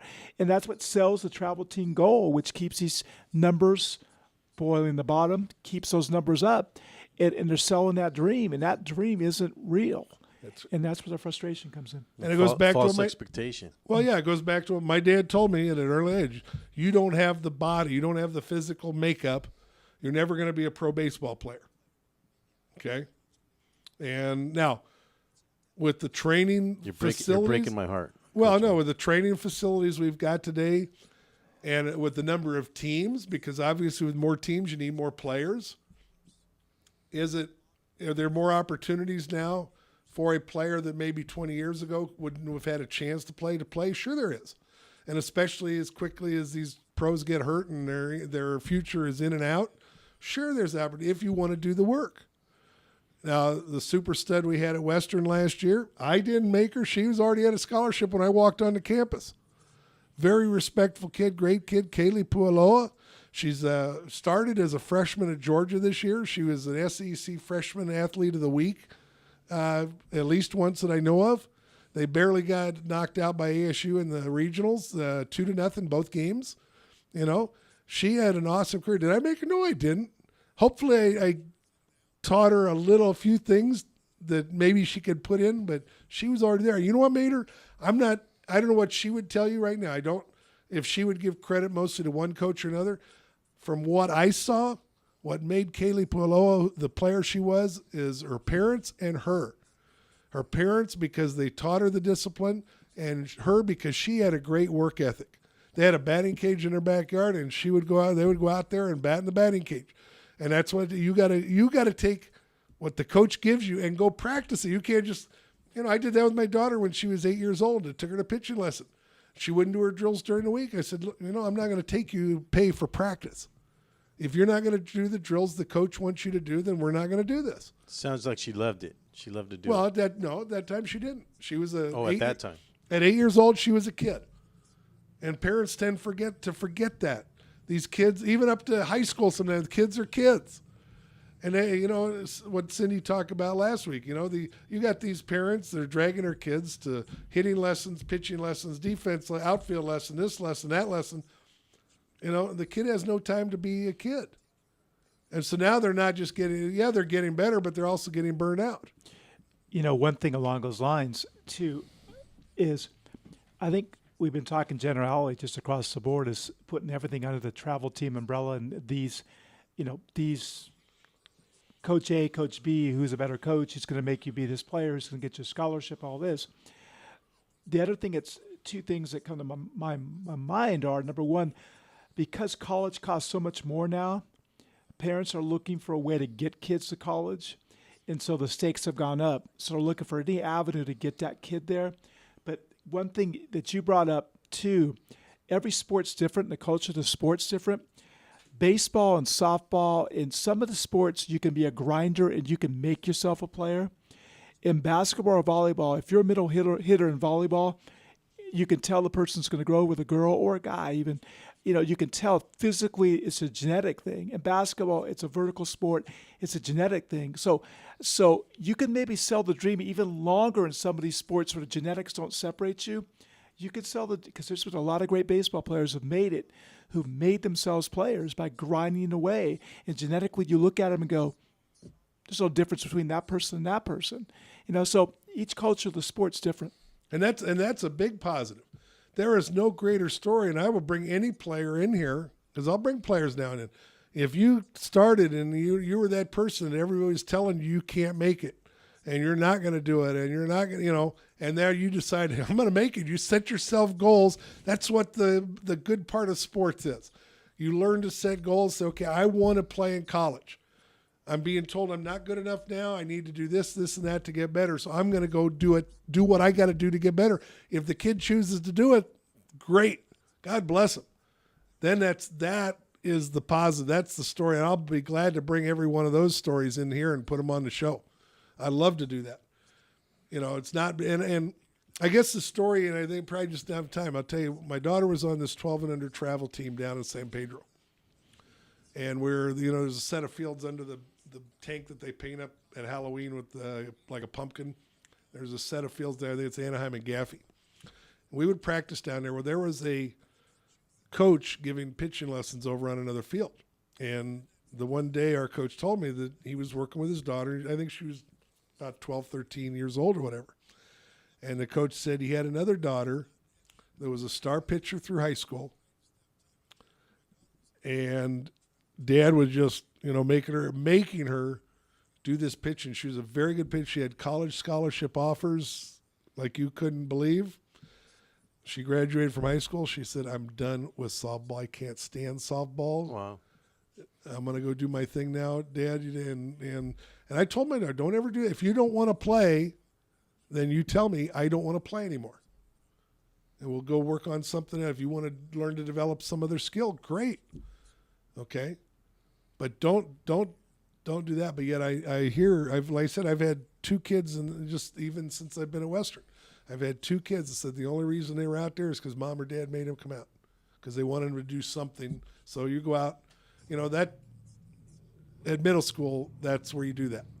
At high school, almost any high school coach will tell you, we get players that'll come out that have never played before. And they, Mom, go out and try it for the softball team. Go try it for the basketball team. They don't have a prayer of making it in most programs. Now, some programs aren't that strong, and we need those. And we'll train them. We'll try to help them. I have no problem with that. Teach first, win later. But you go to, let's say a Mater Dei, a Foothill, a Pacifica.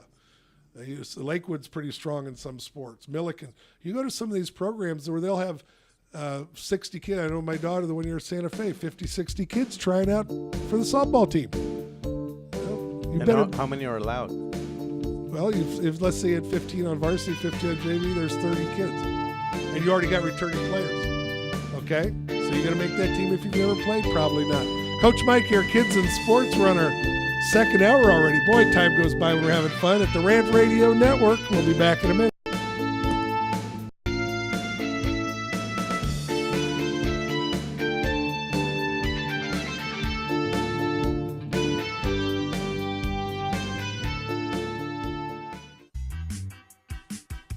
The 3 Guys Rant with Arvin, Mike, and Phil. Coming to you on the Rant Radio Network every Monday from 6 to 8 p.m. Pacific Standard Time. You can call us at 855-69 The 3 Guys. It's not the 3 Guys. This is why you should turn in, because one has Tourette's, The other one's illiterate. You really should listen in. You never know what's going to happen. 855-693-GUYS, GUYS, and the number 3, not the. Faces for radio, voices for the deaf. Look forward to talking to you. Hey, I'm audio candy. I don't know about you guys.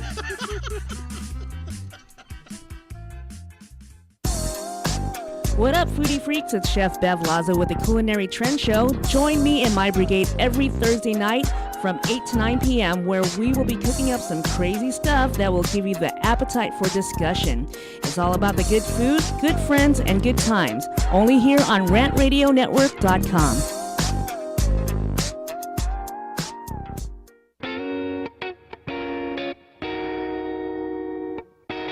DM Narc Radio Show is now airing on the Rant Radio Network. You've heard the three guys Rant refer to us as the Clam Chowder Power Hour. Now we get to bring our New England humor over to Los Angeles. We'll be airing Friday at 2 p.m. Pacific, 5 Eastern, and we'll cover everything from local to national politics and news. Guess what? We're uncensored too. I'm Dave. Join me and Nick Friday on the Rant Radio Network.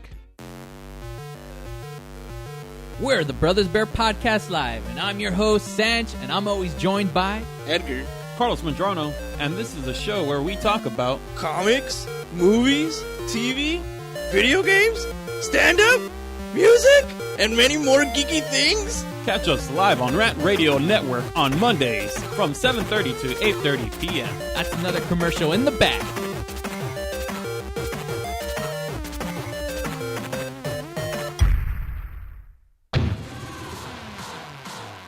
Hi, I'm Aaron Michael Sanchez. And I'm Kelly V. Dolan. And we are excited to announce our show Live with Aaron and Kelly is on Rant Radio Network. What do we talk about on our show, Kelly? We talk about everything from entertainment to business and tech, and we have a few laughs in between. That's right. Go check us out on RantRadioNetwork.com. That's RantRadioNetwork.com. Check it out.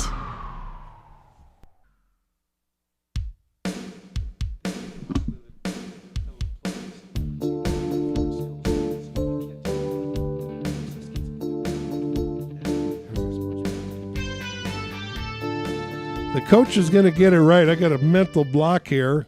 So if you want to call the show, it's 855-969-RANT. I tell you, I think I'm going to have to go home and do about 50 push-ups today. Two weeks in a row, I get the number wrong, and I corrected one part of it, but not the other. That's going to be your punishment. Man, I tell you, why can I... You know, I guess I'm getting older. Every now and then you run it. Before we get back to our guest here, I do want to say last week I forgot to announce a winner. That's right. We're a sports talk show. Well, we're a youth sports talk show. But I did have a winner. I'd put a survey out to those that sign up for my newsletter, and those that answered the survey went into a pool. And Lanny Macco, Mid-Michigan Bandits, you get a $20 gift card. So we'll talk to you about that. I'll send you an email this week. Hopefully you're listening. You're going to email me when I get home. You're going to already be there, Lanny, but you get a $20 gift card. Thanks to those that participated in the survey. Keep watching for more opportunities at kidsinsports.com. Greg, you were starting to make a point before we went to break. You know, I think as we look at this, seeing it from all different perspectives, sports is a numbers game. And if you look at it, I'll just give an example from Long Beach. Long Beach has 24 middle schools. So let's just use 10 as a number on a sports team. It's probably a pretty decent average number. So there's 240 kids playing in middle school sports in Long Beach in those 24 middle schools. Of those 240 kids, next year in Long Beach, there's 6 senior high schools. So let's say there's going to be 6 times 10, 60 kids. It goes for 240 kids in middle school, the 60 in high school, as far as potentially playing for these spots. It's a numbers game. So let's say now they get through high school, make it through all 4 years of high school, and let's say they're the cream of the crop. When they get to they've made it through high school and they get to college. Okay, so here's something I would use recruiting-wise. There's about 350 some Division I NCAA basketball schools. And if you go every year, let's say there's 3 spots are looking to fill. So 3 times 350, let's just say basically 1,000. It's obviously a little bit more than that, but 1,000. Of those 1,000 spots in those 350 Division I colleges across the nation, okay, about 600 of them are going to be filled by high school freshmen. 600 by high school freshmen. Dead or 400, because there's 1,000 spots between 600 high school kids and 400 junior college transfers. We're talking 600 are going to go to college. Now, that's a long way from that 240 you played in Long Beach Unified as far as middle school sports. It's a numbers game. And the thing I feel resentment and frustration with is that numbers game from 240 middle school sports in a local area in one city to 600 nationally for Division I scholarship, the odds aren't great. And as a result, these travel teams are selling the dream, and that dream isn't actually, that's where the frustration comes in. That's why parents are frustrated. They've invested a lot of money. So the way we have the structure of, kids and sports set up right now isn't the greatest. Greg, what about the idea of not every kid should be going to college? Every now and then we hear about that. There's some kids that just, they're going to end up being an auto mechanic. They're going to be something. Maybe they should have a trade school. Somebody told me, I guess Europe has a thing where at a certain age, you make somewhere at the early high school age or something, you make a decision. You either go trade or you go college. Well, I totally agree with that, but let's even go a couple levels down. If these kids don't get an opportunity to play middle school sports, the odds of them continuing on as that funnel gets smaller and smaller as you go up the scale. That's why the middle school sports are so important, because it's the only option they're ever going to have to play the sport. And the broader we can make that bottom part where there's more kids who can play and participate, the more it gives them an option of saying, I enjoy this. It's providing me teachable moments. Let's continue on with that. So there's no question. We want to keep it broad at the bottom in middle school. And as we get into college, you're right. Not everybody should go to college. There's no question. Everybody isn't a Division I player, and everyone isn't made out to go to college. And so, we need a balance. And I think we're a little bit out of balance as far as selling that dream right now. Yeah, we've gotten to the point where we think, you got to go to college. That's the only opportunity. Well, there's a lot of people that have never gone to college. I mean, it's great to do. I just graduated this last year at 60 years old.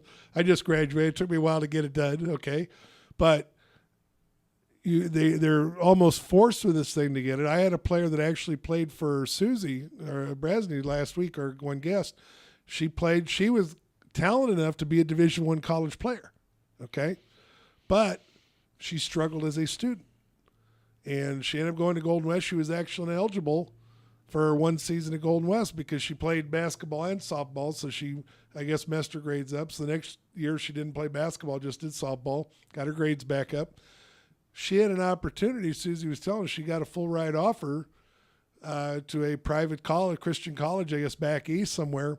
And she finally said, school is too hard for me. I'm just going to go pro. And I know she won the 23 under or the open title a few years back with her team. Hopefully, maybe she got the opportunity. She's one of the best players I've ever seen. They had bat speed like you wouldn't believe. And you couldn't hit a ball by her at third base hardly.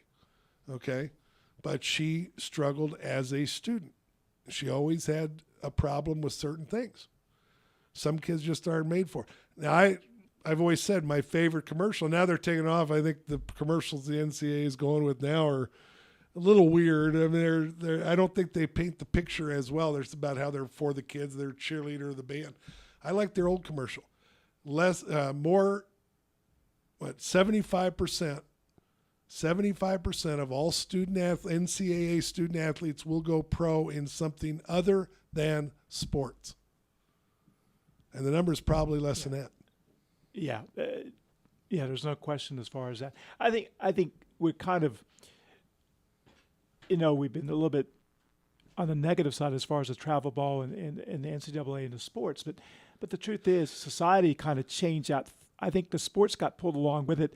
No Child Left Behind and some of the federal legislation has made it where we're trying to make all these kids, college ready or not, pass SATs, pass their California exit exams, and they're kind of being pushed in the same, a round hole, and maybe sometimes it's a square peg trying to be pushed into it. So I think sports kind of got dragged along with it. So we can't blame sports for that.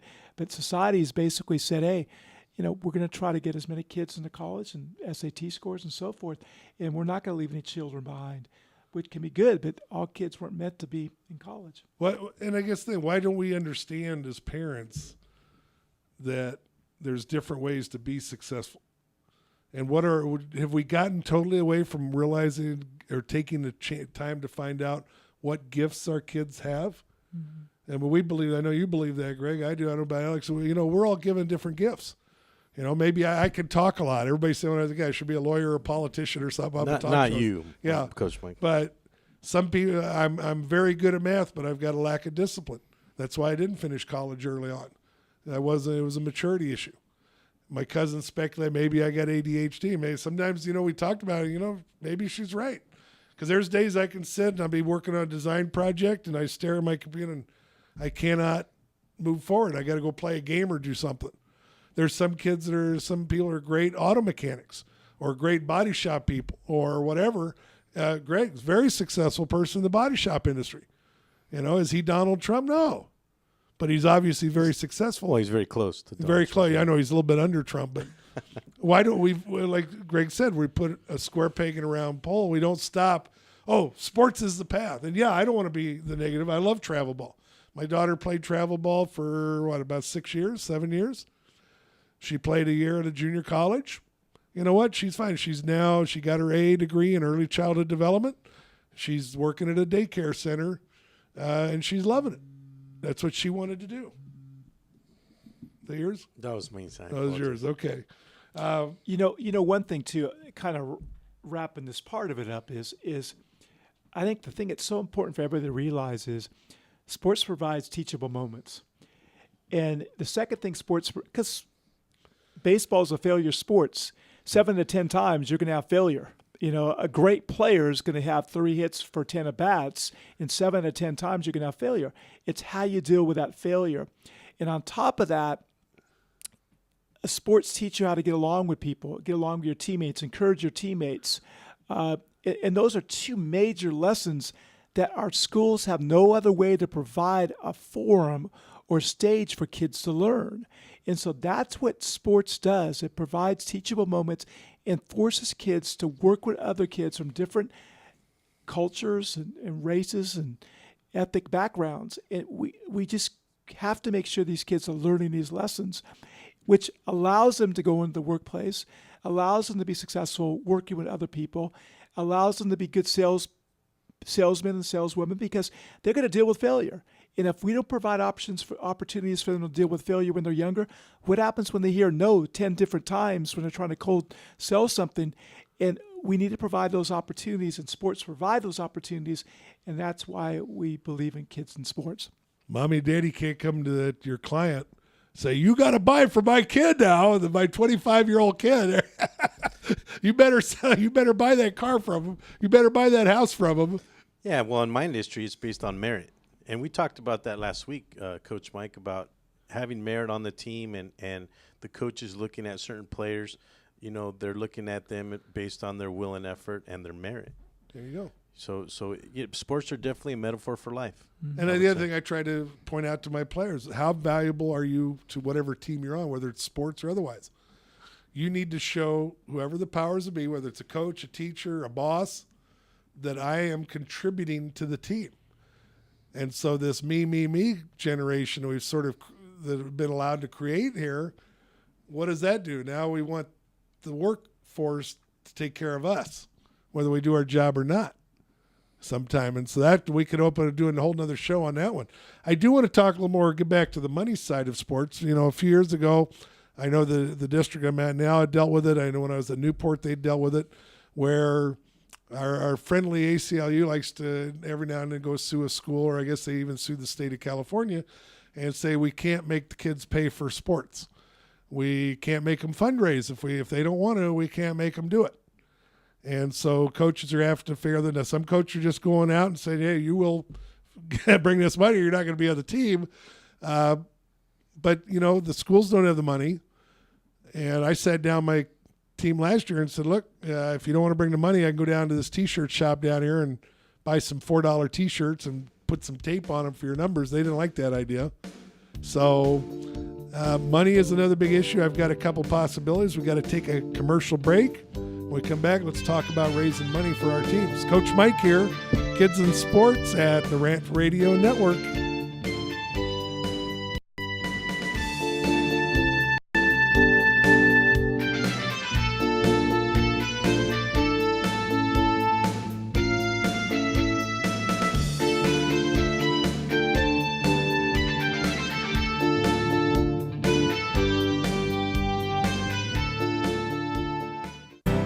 experts know that for pastry, Baker's Bodega has it all. Exclusive brands like Westco Bankmark, Satin Ice, and Pastry Pride. One-on-one day seminars for cake decorating and gelatin art. So for our service, wide range of ingredients and supplies, and for the low prices, Baker's Bodega has it all. But you don't need to be an expert. Baker's Bodega, 7869 Paramount Boulevard in Pico Rivera. Come, we're waiting for you.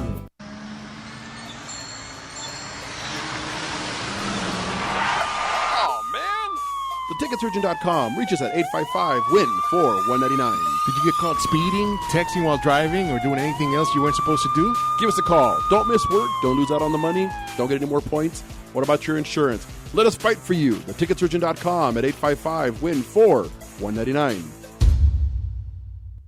This segment sponsored by Mucho Macho Michelada. Whenever you got to spice up your beer, Mucho Macho Michelada is for you. Only real men. Did you say mucho macho? Mucho Macho, baby, where the real men come to drink. Hey, I don't always drink michelada, but when I do, I drink mucho macho michelada.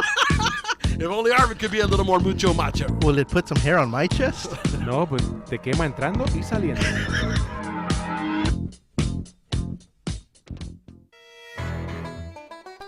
Welcome to the Monster Marketing Group, your one-stop shop for all your marketing needs. Anything you need to make that marketing and advertising campaign stand out, we're your people.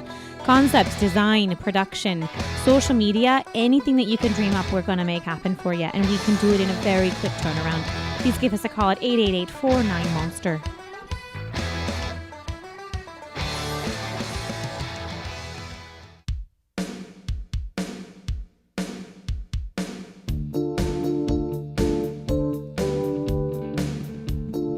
First, win later. Coach Mike here with Kids and Sports on the Rant Radio Network. Raising money is something that every sports team has to do one way or another.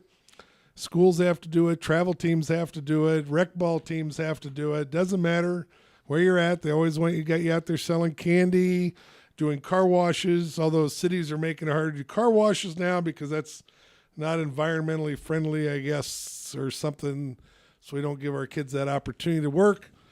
But teams have to find a way to raise money, and that's getting tougher and tougher. Now, the good news is, like Greg said earlier, hopefully the Prop 30, which I didn't like certain things, but maybe I'm glad to see that since that was passed, if it's going to provide that money back in there. I've recently become aware of two websites. One is classwish.org. I think I've got that right. ClassWish. And where you can go on there as a teacher or coach, whatever, and say, hey, here's a wish list of stuff, and they'll create a link so that you can now tell all your friends and family and spread it through social media to go to that website and look up, Western High School, and I want to donate to this cause. So if I want a pitching machine, and when they get enough money to pay for that pitching machine, they'll place the order, and I get a new pitching machine for the team. Another one that the guys here at the station told me about is crowdfunding.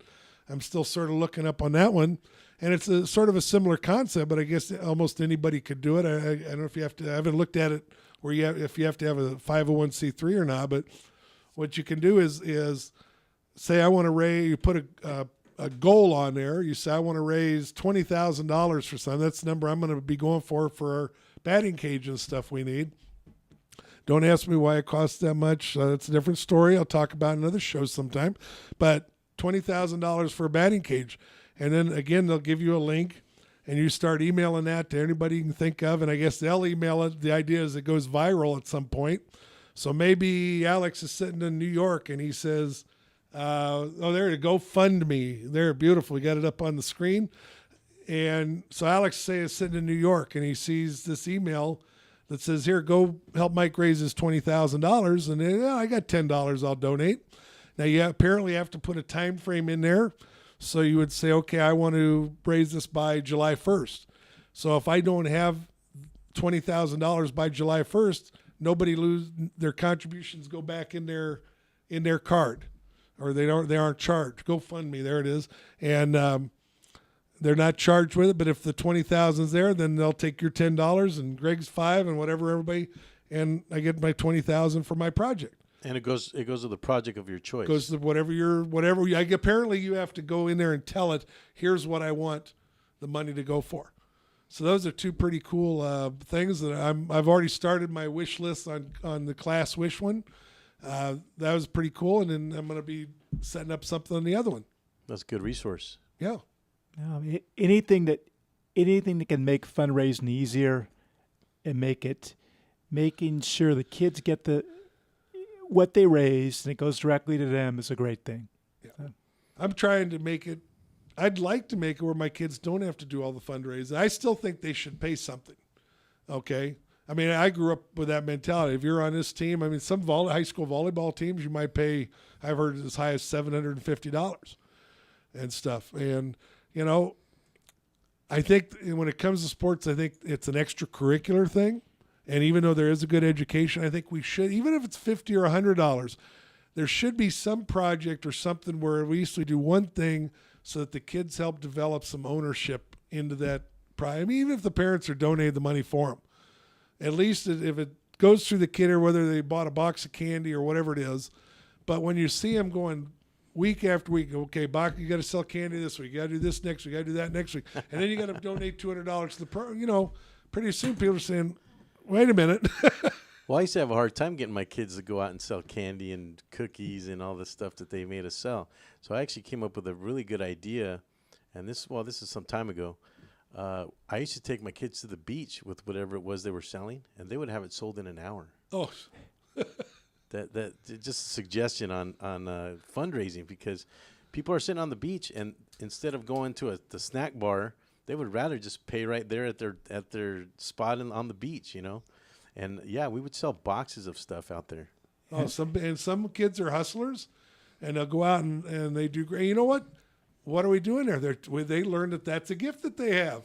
Well, my daughter wouldn't even talk. She would just go put the box in front of them and say, "Here, you want one of these?" She wasn't a seller at all, but guess what? She sold them all. It just proves how the markup is so great, and anybody at the beach, as far as the stores taking advantage of everybody, that you can go in and sell them. And so I think we can see Western High School heading to the beach in the near future. I'll tell you, it works. It does work. Hey, you know what? I've got a few businesses that have been very supportive of us, and you know, God bless them. Ralph's made a donation to our program this last year. The grocery company, I thank them for that.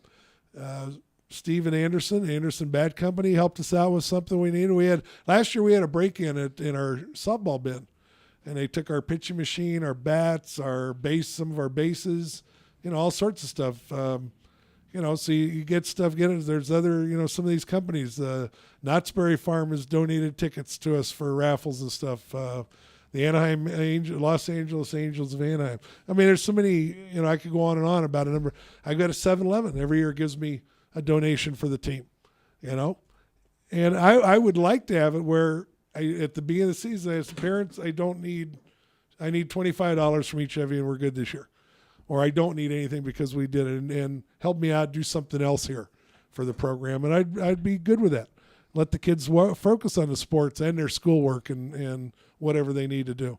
But the money, I guess where I get worried is when I see certain people that don't like sports necessarily, you know, want to argue that, especially at the educational level, they look at pro sports and they transfer what they see there down to the kids. Oh, well, this is a bad idea. You know, why is sports so important? Well, like Greg mentioned, there's lessons that us coaches, we know, and a lot of parents that have been through it know the kids learn certain things playing sports that they're not going to learn anywhere else. Well, I think some of those people, too, are looking at it like you're exploiting the children, you know, or exploiting the kids that are playing that. I mean, there's that sect of society that would have that opinion about things. But just talking with you gentlemen today, I'm learning more to have a little bit more respect for that establishment. It's a necessary function. Mm-hmm. Same thing with music. I'm not a music guy. I like music. My cousin was the artsy one in the family. Me and my other cousin was a sports guy. My other cousin became a Navy SEAL, you know. So, but I appreciate music. Who's your agent? The one thing, a little bit different. I'm thinking as you're going down the music line, you can be a little bit of a soloist or individualistic that's still the advantage that sports has with a team usually, and you could argue that certain sports are more individualistic than others, but that is the great thing that music does force you to deal with failure as far as learning the song and so forth. But I think the thing, like we're obviously sold on sports, but the thing that sports does provide is you have to be able to work with other people. And sometimes with music, if you're so focused, you can accomplish what you want to accomplish and be successful, but still never have to work with somebody. So That's true. Well, let me interject there for a sec, Greg. Okay. I am a musician. I've been a musician for 20 years. Mhm. Most don't know that about me because they don't see that side of me. Mhm. That's more of You're that bad, the or- evening time. No, actually, actually, it was more of a hobby. Okay. Never became a professional interest. Okay. Yeah. But what I found, I had a studio actually in Uptown Whittier, and what I found, I'm a drummer. Uh-huh. Okay. Drumming is a little bit more improvisational. I would get some individuals that would say, "Hey, Alex, can I come jam with you?" And they would be set on one particular thing, and lacked the ability to intermix with me in terms of being improvisational. Mhm. Hence, we were unable to make music. Hmm. I think that kind of flows over to sports a little bit to be able to be a teammate. Mhm. You know, you have to be able to interject with the other players, understand the strategy, understand the game, to be part of the team. Mhm. And that's the same in any band. Any successful band has to interject with it themselves, improvisational. That's my part of it. That's interesting because with the music side of it is, I think you're so focused on accomplishing what you need to focus on, what you need to accomplish, that you're so kind of tunnel vision. And then when somebody else comes in, if they have the same tunnel vision, you have a tunnel vision over here and television here, and they can't make music like you say. It throws you off. Yeah. It throws you off. Yeah. When I've had people that have come on, and some of them play flute or harmonica or whatever they happen to play, different instruments that you wouldn't necessarily mix in with the type of music that I like to play. Mhm. I had a 13-piece drum set, Mhm. and that's kind of old school. 13-piece drum set. Yeah, I still have it, but it's old school kind of playing. And when you have these individuals come and want to jam with me, if they're able to improvise their instrument, and all of a sudden, and this is somebody that I just met. There's no practice whatsoever. We can throw hours of music down, and really have a good time. I think it kind of flows over to sports a little bit in terms of that improvisation. Mm-hmm. Yeah. I think the biggest thing we see in sports, there do have the player interactions, and obviously there's those players that get along with their teammates well, and there's those that don't. I think in sports, the bigger thing we run into is being coachable. And we're all have players like, one thing I would tell players, and this year they didn't listen as well as I would have liked them to. But when it comes to hitting, every kid's got their hitting coach, they got their pitching coach, and they, for some reason, I don't know where this came from, Greg. Maybe you got it in basketball. Whatever coach they had that they really liked somewhere along the way, that coach is God. And whatever they said, it's like they shut off any chance of learning anywhere else. Okay? And so I just tell my players, look, if you're batting 400, I don't care if you stand upside down, use the wrong end of the bat. If you're hitting $125, now you need to listen to me. Okay? So I don't care what, but even though I would get a good player and I said, look, you're really good. I like what I see, but here's something I see that might make you a little better. And some player, like Kaylee last year, I forget what it was. There was one little thing she was doing. She was one of my pitchers. She didn't pitch on her travel team, but there was something I was either pitching or hitting. And I just said, one little thing you might consider. And, and she, oh yeah, let me do it. Where another player, you'll tell them, hey, do this. It's going to help you. Here's what we see. And they, oh no. And they do the same thing. They don't see an improvement, yet they keep doing the same thing. So they're not coachable. We'll get back to coachability after this break here at the Rant Radio Network. Coach Mike with Kidz in Sports.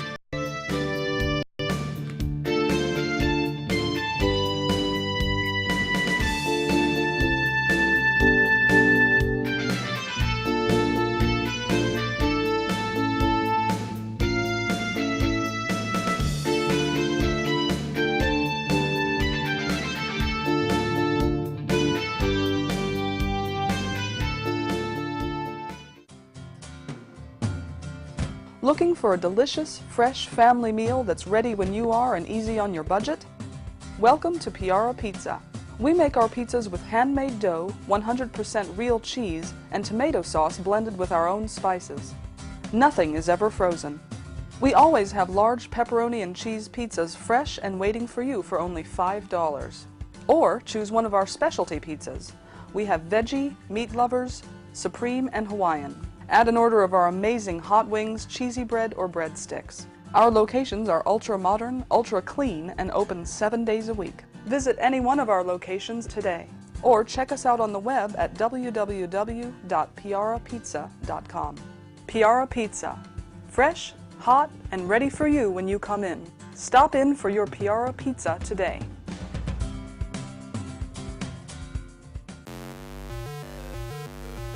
We're the Brothers Bear Podcast Live, and I'm your host, Sanch, and I'm always joined by Edgar, Carlos Medrano, and this is a show where we talk about comics, movies, TV, video games, stand-up, music, and many more geeky things. Catch us live on Rant Radio Network on Mondays from 7:30 to 8:30 p.m. That's another commercial in the back.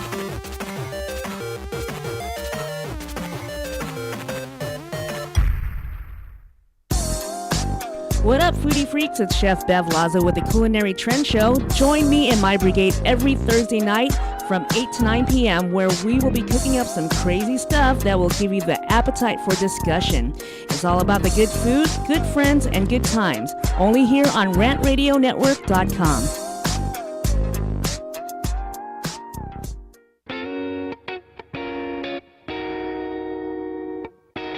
DM Narc Radio Show is now airing on the Rant Radio Network. You've heard the three guys Rant refer to us as the Clam Chowder Power Hour. Now we get to bring our New England humor over to Los Angeles. We'll be airing Friday at 2 p.m. Pacific, 5 Eastern, and we'll cover everything from local to national politics and news. Guess what? We're uncensored too. I'm Dave. Join me and Nick Friday on the Rant Radio Network.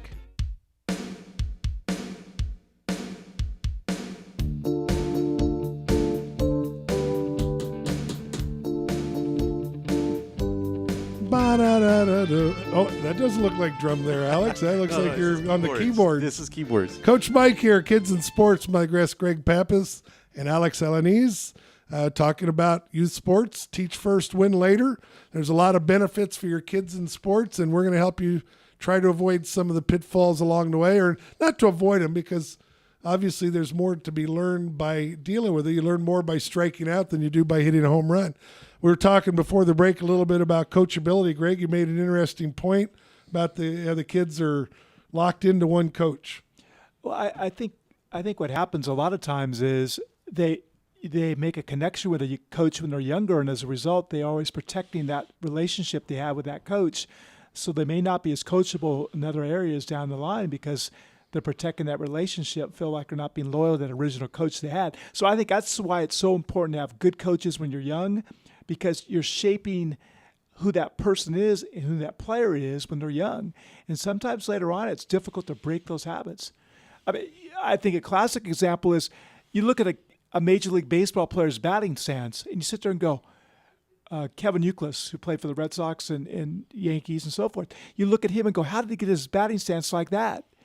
Well, what happened was somebody was trying to break a habit, and they kept trying to figure ways to break the habit. And so he's a combination of everything he's learned trying to break habits.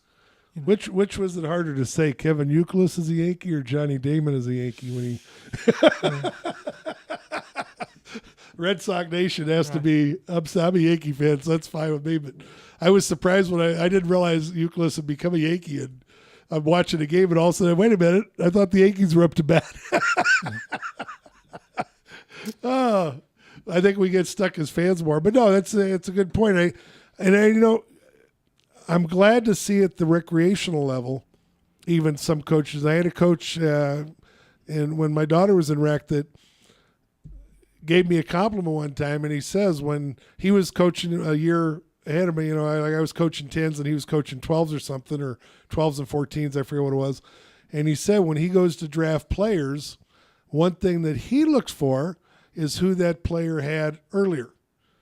And is it a coach that's just a dad that showed up and teaching what he knows and hopefully gets it right, or is it a coach that's teaching basics and working them a little harder, and so he has less to do, so to speak? And that's a good thing there. So I think I just like to see him. I know they're going to love that coach, but keep an open mind too, because there's always, and as you grow, your swing might be a little different. You're older, you're bigger, whatever it is, be coachable.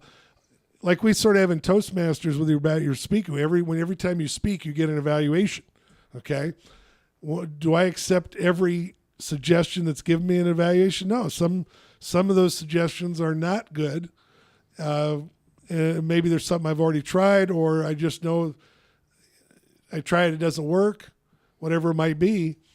But I still appreciate somebody willing to give me the feedback to help me better. And my coaching, I always want to be, I have a survey at the end of the year. I give all my players.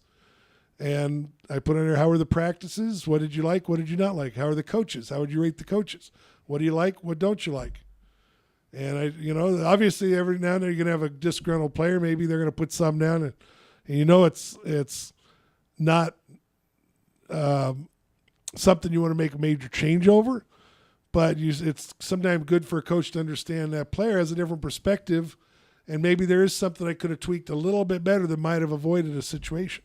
Yeah, I think you're always learning from a coaching standpoint. You're always, like I said, I've done this for 20 years in high school and 9 years in college, and you're always learning something, trying to tweak it. And it's been an adjustment just for me to sit there and now work with some middle school kids and go, okay, I can try this. That's not working. That would work with a college kid. Let's try this. Because teaching them a skill, it takes so much of their mind that, say, something I could make a tweak and change with a college kid would take 10% of their thinking process. It takes like 90% of a middle school's thinking process. And so as a result, I have to change the way to do it. So we're always learning and trying to figure the best ways to coach not only kids in general, but the kids you specifically have. And remember their levels.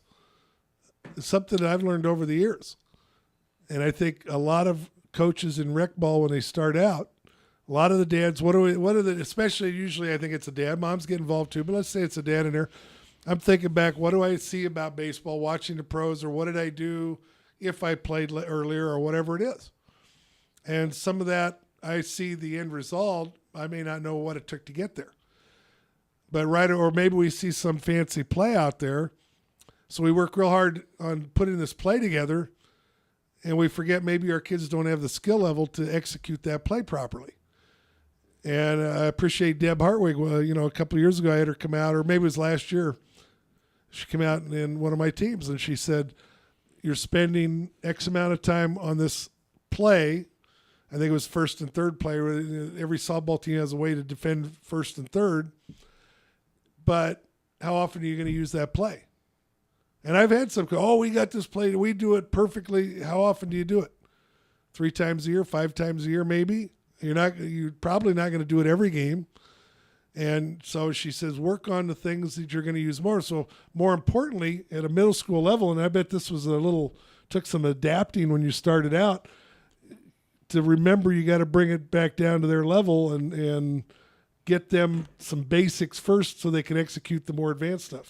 Yeah, there's no question. It's again, the first time you learn something, you focus on it so much. It takes so much of your thinking process, and so I think as you learn it, you think less and less. It becomes more of a reaction, and you want to work toward that. But when you're working with such young kids and their fine motor skills aren't at where they're going to be 5 years in the future, you maybe want to spend more time with the gross motor skills, not spend as much time with the fine motor skills, because those fine motor skills aren't there, especially with a lot of boys, so it's definitely true.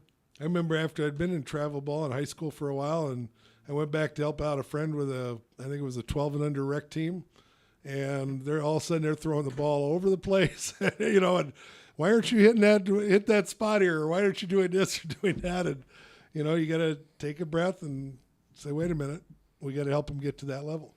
So I think that's remembering the key points. What was the biggest adjustment in your coaching career there, Greg, that you had to adapt? What was the hardest thing for you to do? We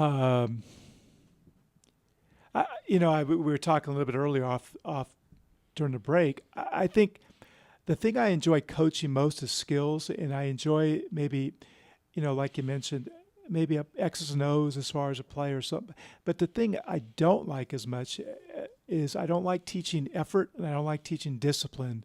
And so many times, because of the frustration level of kids, you have to spend a lot of times teaching discipline and effort. And by the time you get to a varsity high school level or a college level, effort's a given. If I have to coach effort at a college level, I made a bad choice, whoever I brought in as a player. Effort's got to be a given as you go up the levels. But with young kids, you got to remember to teach them to avoid the frustration levels and bring the frustration level down so they can give an effort and you don't have to coach that much effort at the middle school level. But that's definitely a challenge to coach effort in the skill level, middle school level. Getting my teams to make noise sometimes has always been my. I get some of them that will, but other times, we're in a tight game and you look over in the dugout and they're sort of sitting around. And they try and tell them, you watch any college softball team, those girls are on the fence, on the dugout or whatever, and they're making noise the whole game. I mean, there's energy just thriving there. Does that noise make that player? It might motivate them just a little bit more to, I got to get that one run so we can win this game. Something the Dodgers didn't have last night, I guess. But when everybody's on the bench and they're cheering on the teammate, it's two things. Number one, they're all engaged. Number two, that teammate feels the support. So those are two major things. Every now and then I'll come in the dugout sixth inning, or I'll be over at coaching third base box, and I'll just go over my dugout. How many outs, girls? They're paying attention. And see if they're paying attention. Because like I said, being engaged. All right. If I call on you, we've gotten into this. I don't want to say it's a total part of the me first mentality and stuff, but I do believe that's part of the root of it. But we get this idea that just because we're a bench player means we're not a valuable part of the team. You are a very valuable part of the team, and I need you. When I need you to be ready right now to come in and contribute. And sometimes players may not always recognize that another player was better why they're starting. Hopefully you can paint that through the conversations. They'll recognize it. The kids I've had the last few years have been pretty good at seeing it. Not totally. You always got one or two that maybe don't get it, but for the most part they do. But they got to realize that is a valuable part. This player gets hurt. I need you to be able to come in and contribute to fill the void here. And if you're not ready to do that, if you don't know what the situation is, how are you going to be ready to do that? One point you just mentioned, I always kind of evaluated myself, not so much in college, but in high school. I was only as good as how that last kid in the team perceived me from a coaching standpoint. And so, the kids are playing are always going to like it usually, but the kids are not, are the ones that you really, that kind of tells what kind of job you did with that team, how the perception of that last player on the team feels about you. The one that inspired me a few years ago, I had a coach on, I think if I remember, his name was Steve Specht from Cincinnati Xavier High School. At that particular year, them and De La Salle were number 1 and 2 football team in the country, high school football team. Now, how they do these national ratings from state to state is beyond me anyhow, but he had 96 kids in his program. And did you ever see the movie Rudy? Yeah. Remember the movie? Yeah. Okay. Notre Dame. He'd had a whole bunch of Rudies. He said he would have, there might be 20, 30 kids would never see, through 4 years, would never see one down of playing time. But he had managed, that program was developed where they appreciated being a part of that and trying to get there. But they understood their role. They understood maybe they're not going to get there, but every now and then you'd have one that would succeed and move up and maybe try. But I think the advantage, if you can do that kind of a pro, you're going to be stronger longer because you always have kids ready to step in. And I try to tell some parents about that in travel ball. That's why you'll see a softball team with 20. Some coaches, I don't want that big of a ride. I don't want more than 12 kids. I want to make sure they all get playing time. Well, that's what are you going to do when you go to one of these big tournaments where you get in a loser's bracket, you might play 5 games in a day. You're going to get through that with 12 kids. Good luck. Not so easy. Basketball. How many games can you play in a day? Yeah, no question. I think you always want to stay around 10 players if you can, but if somebody gets hurt or it can get real tight, so. Yeah, it takes a lot more to get it done. So my policy on my teams is that the bench player pool play, friendlies, if it's travel ball like that, the less important games, try and get them opportunities to play. The tournament games, the league games, best 9 are starting on a field and get the job done. Coach Mike here, Kids in Sports, will be back after these messages.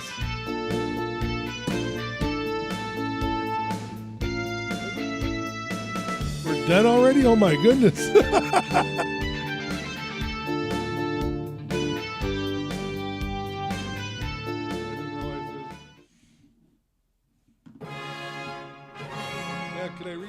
Rant Radio Network is looking for you.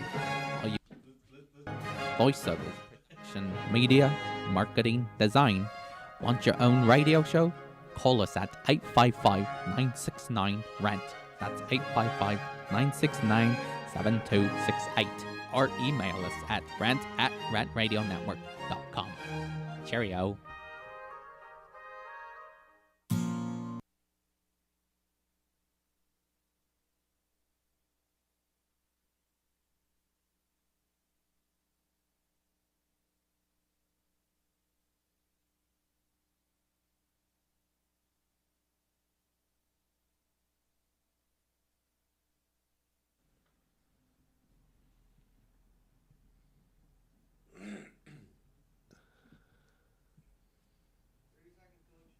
Right now? Okay.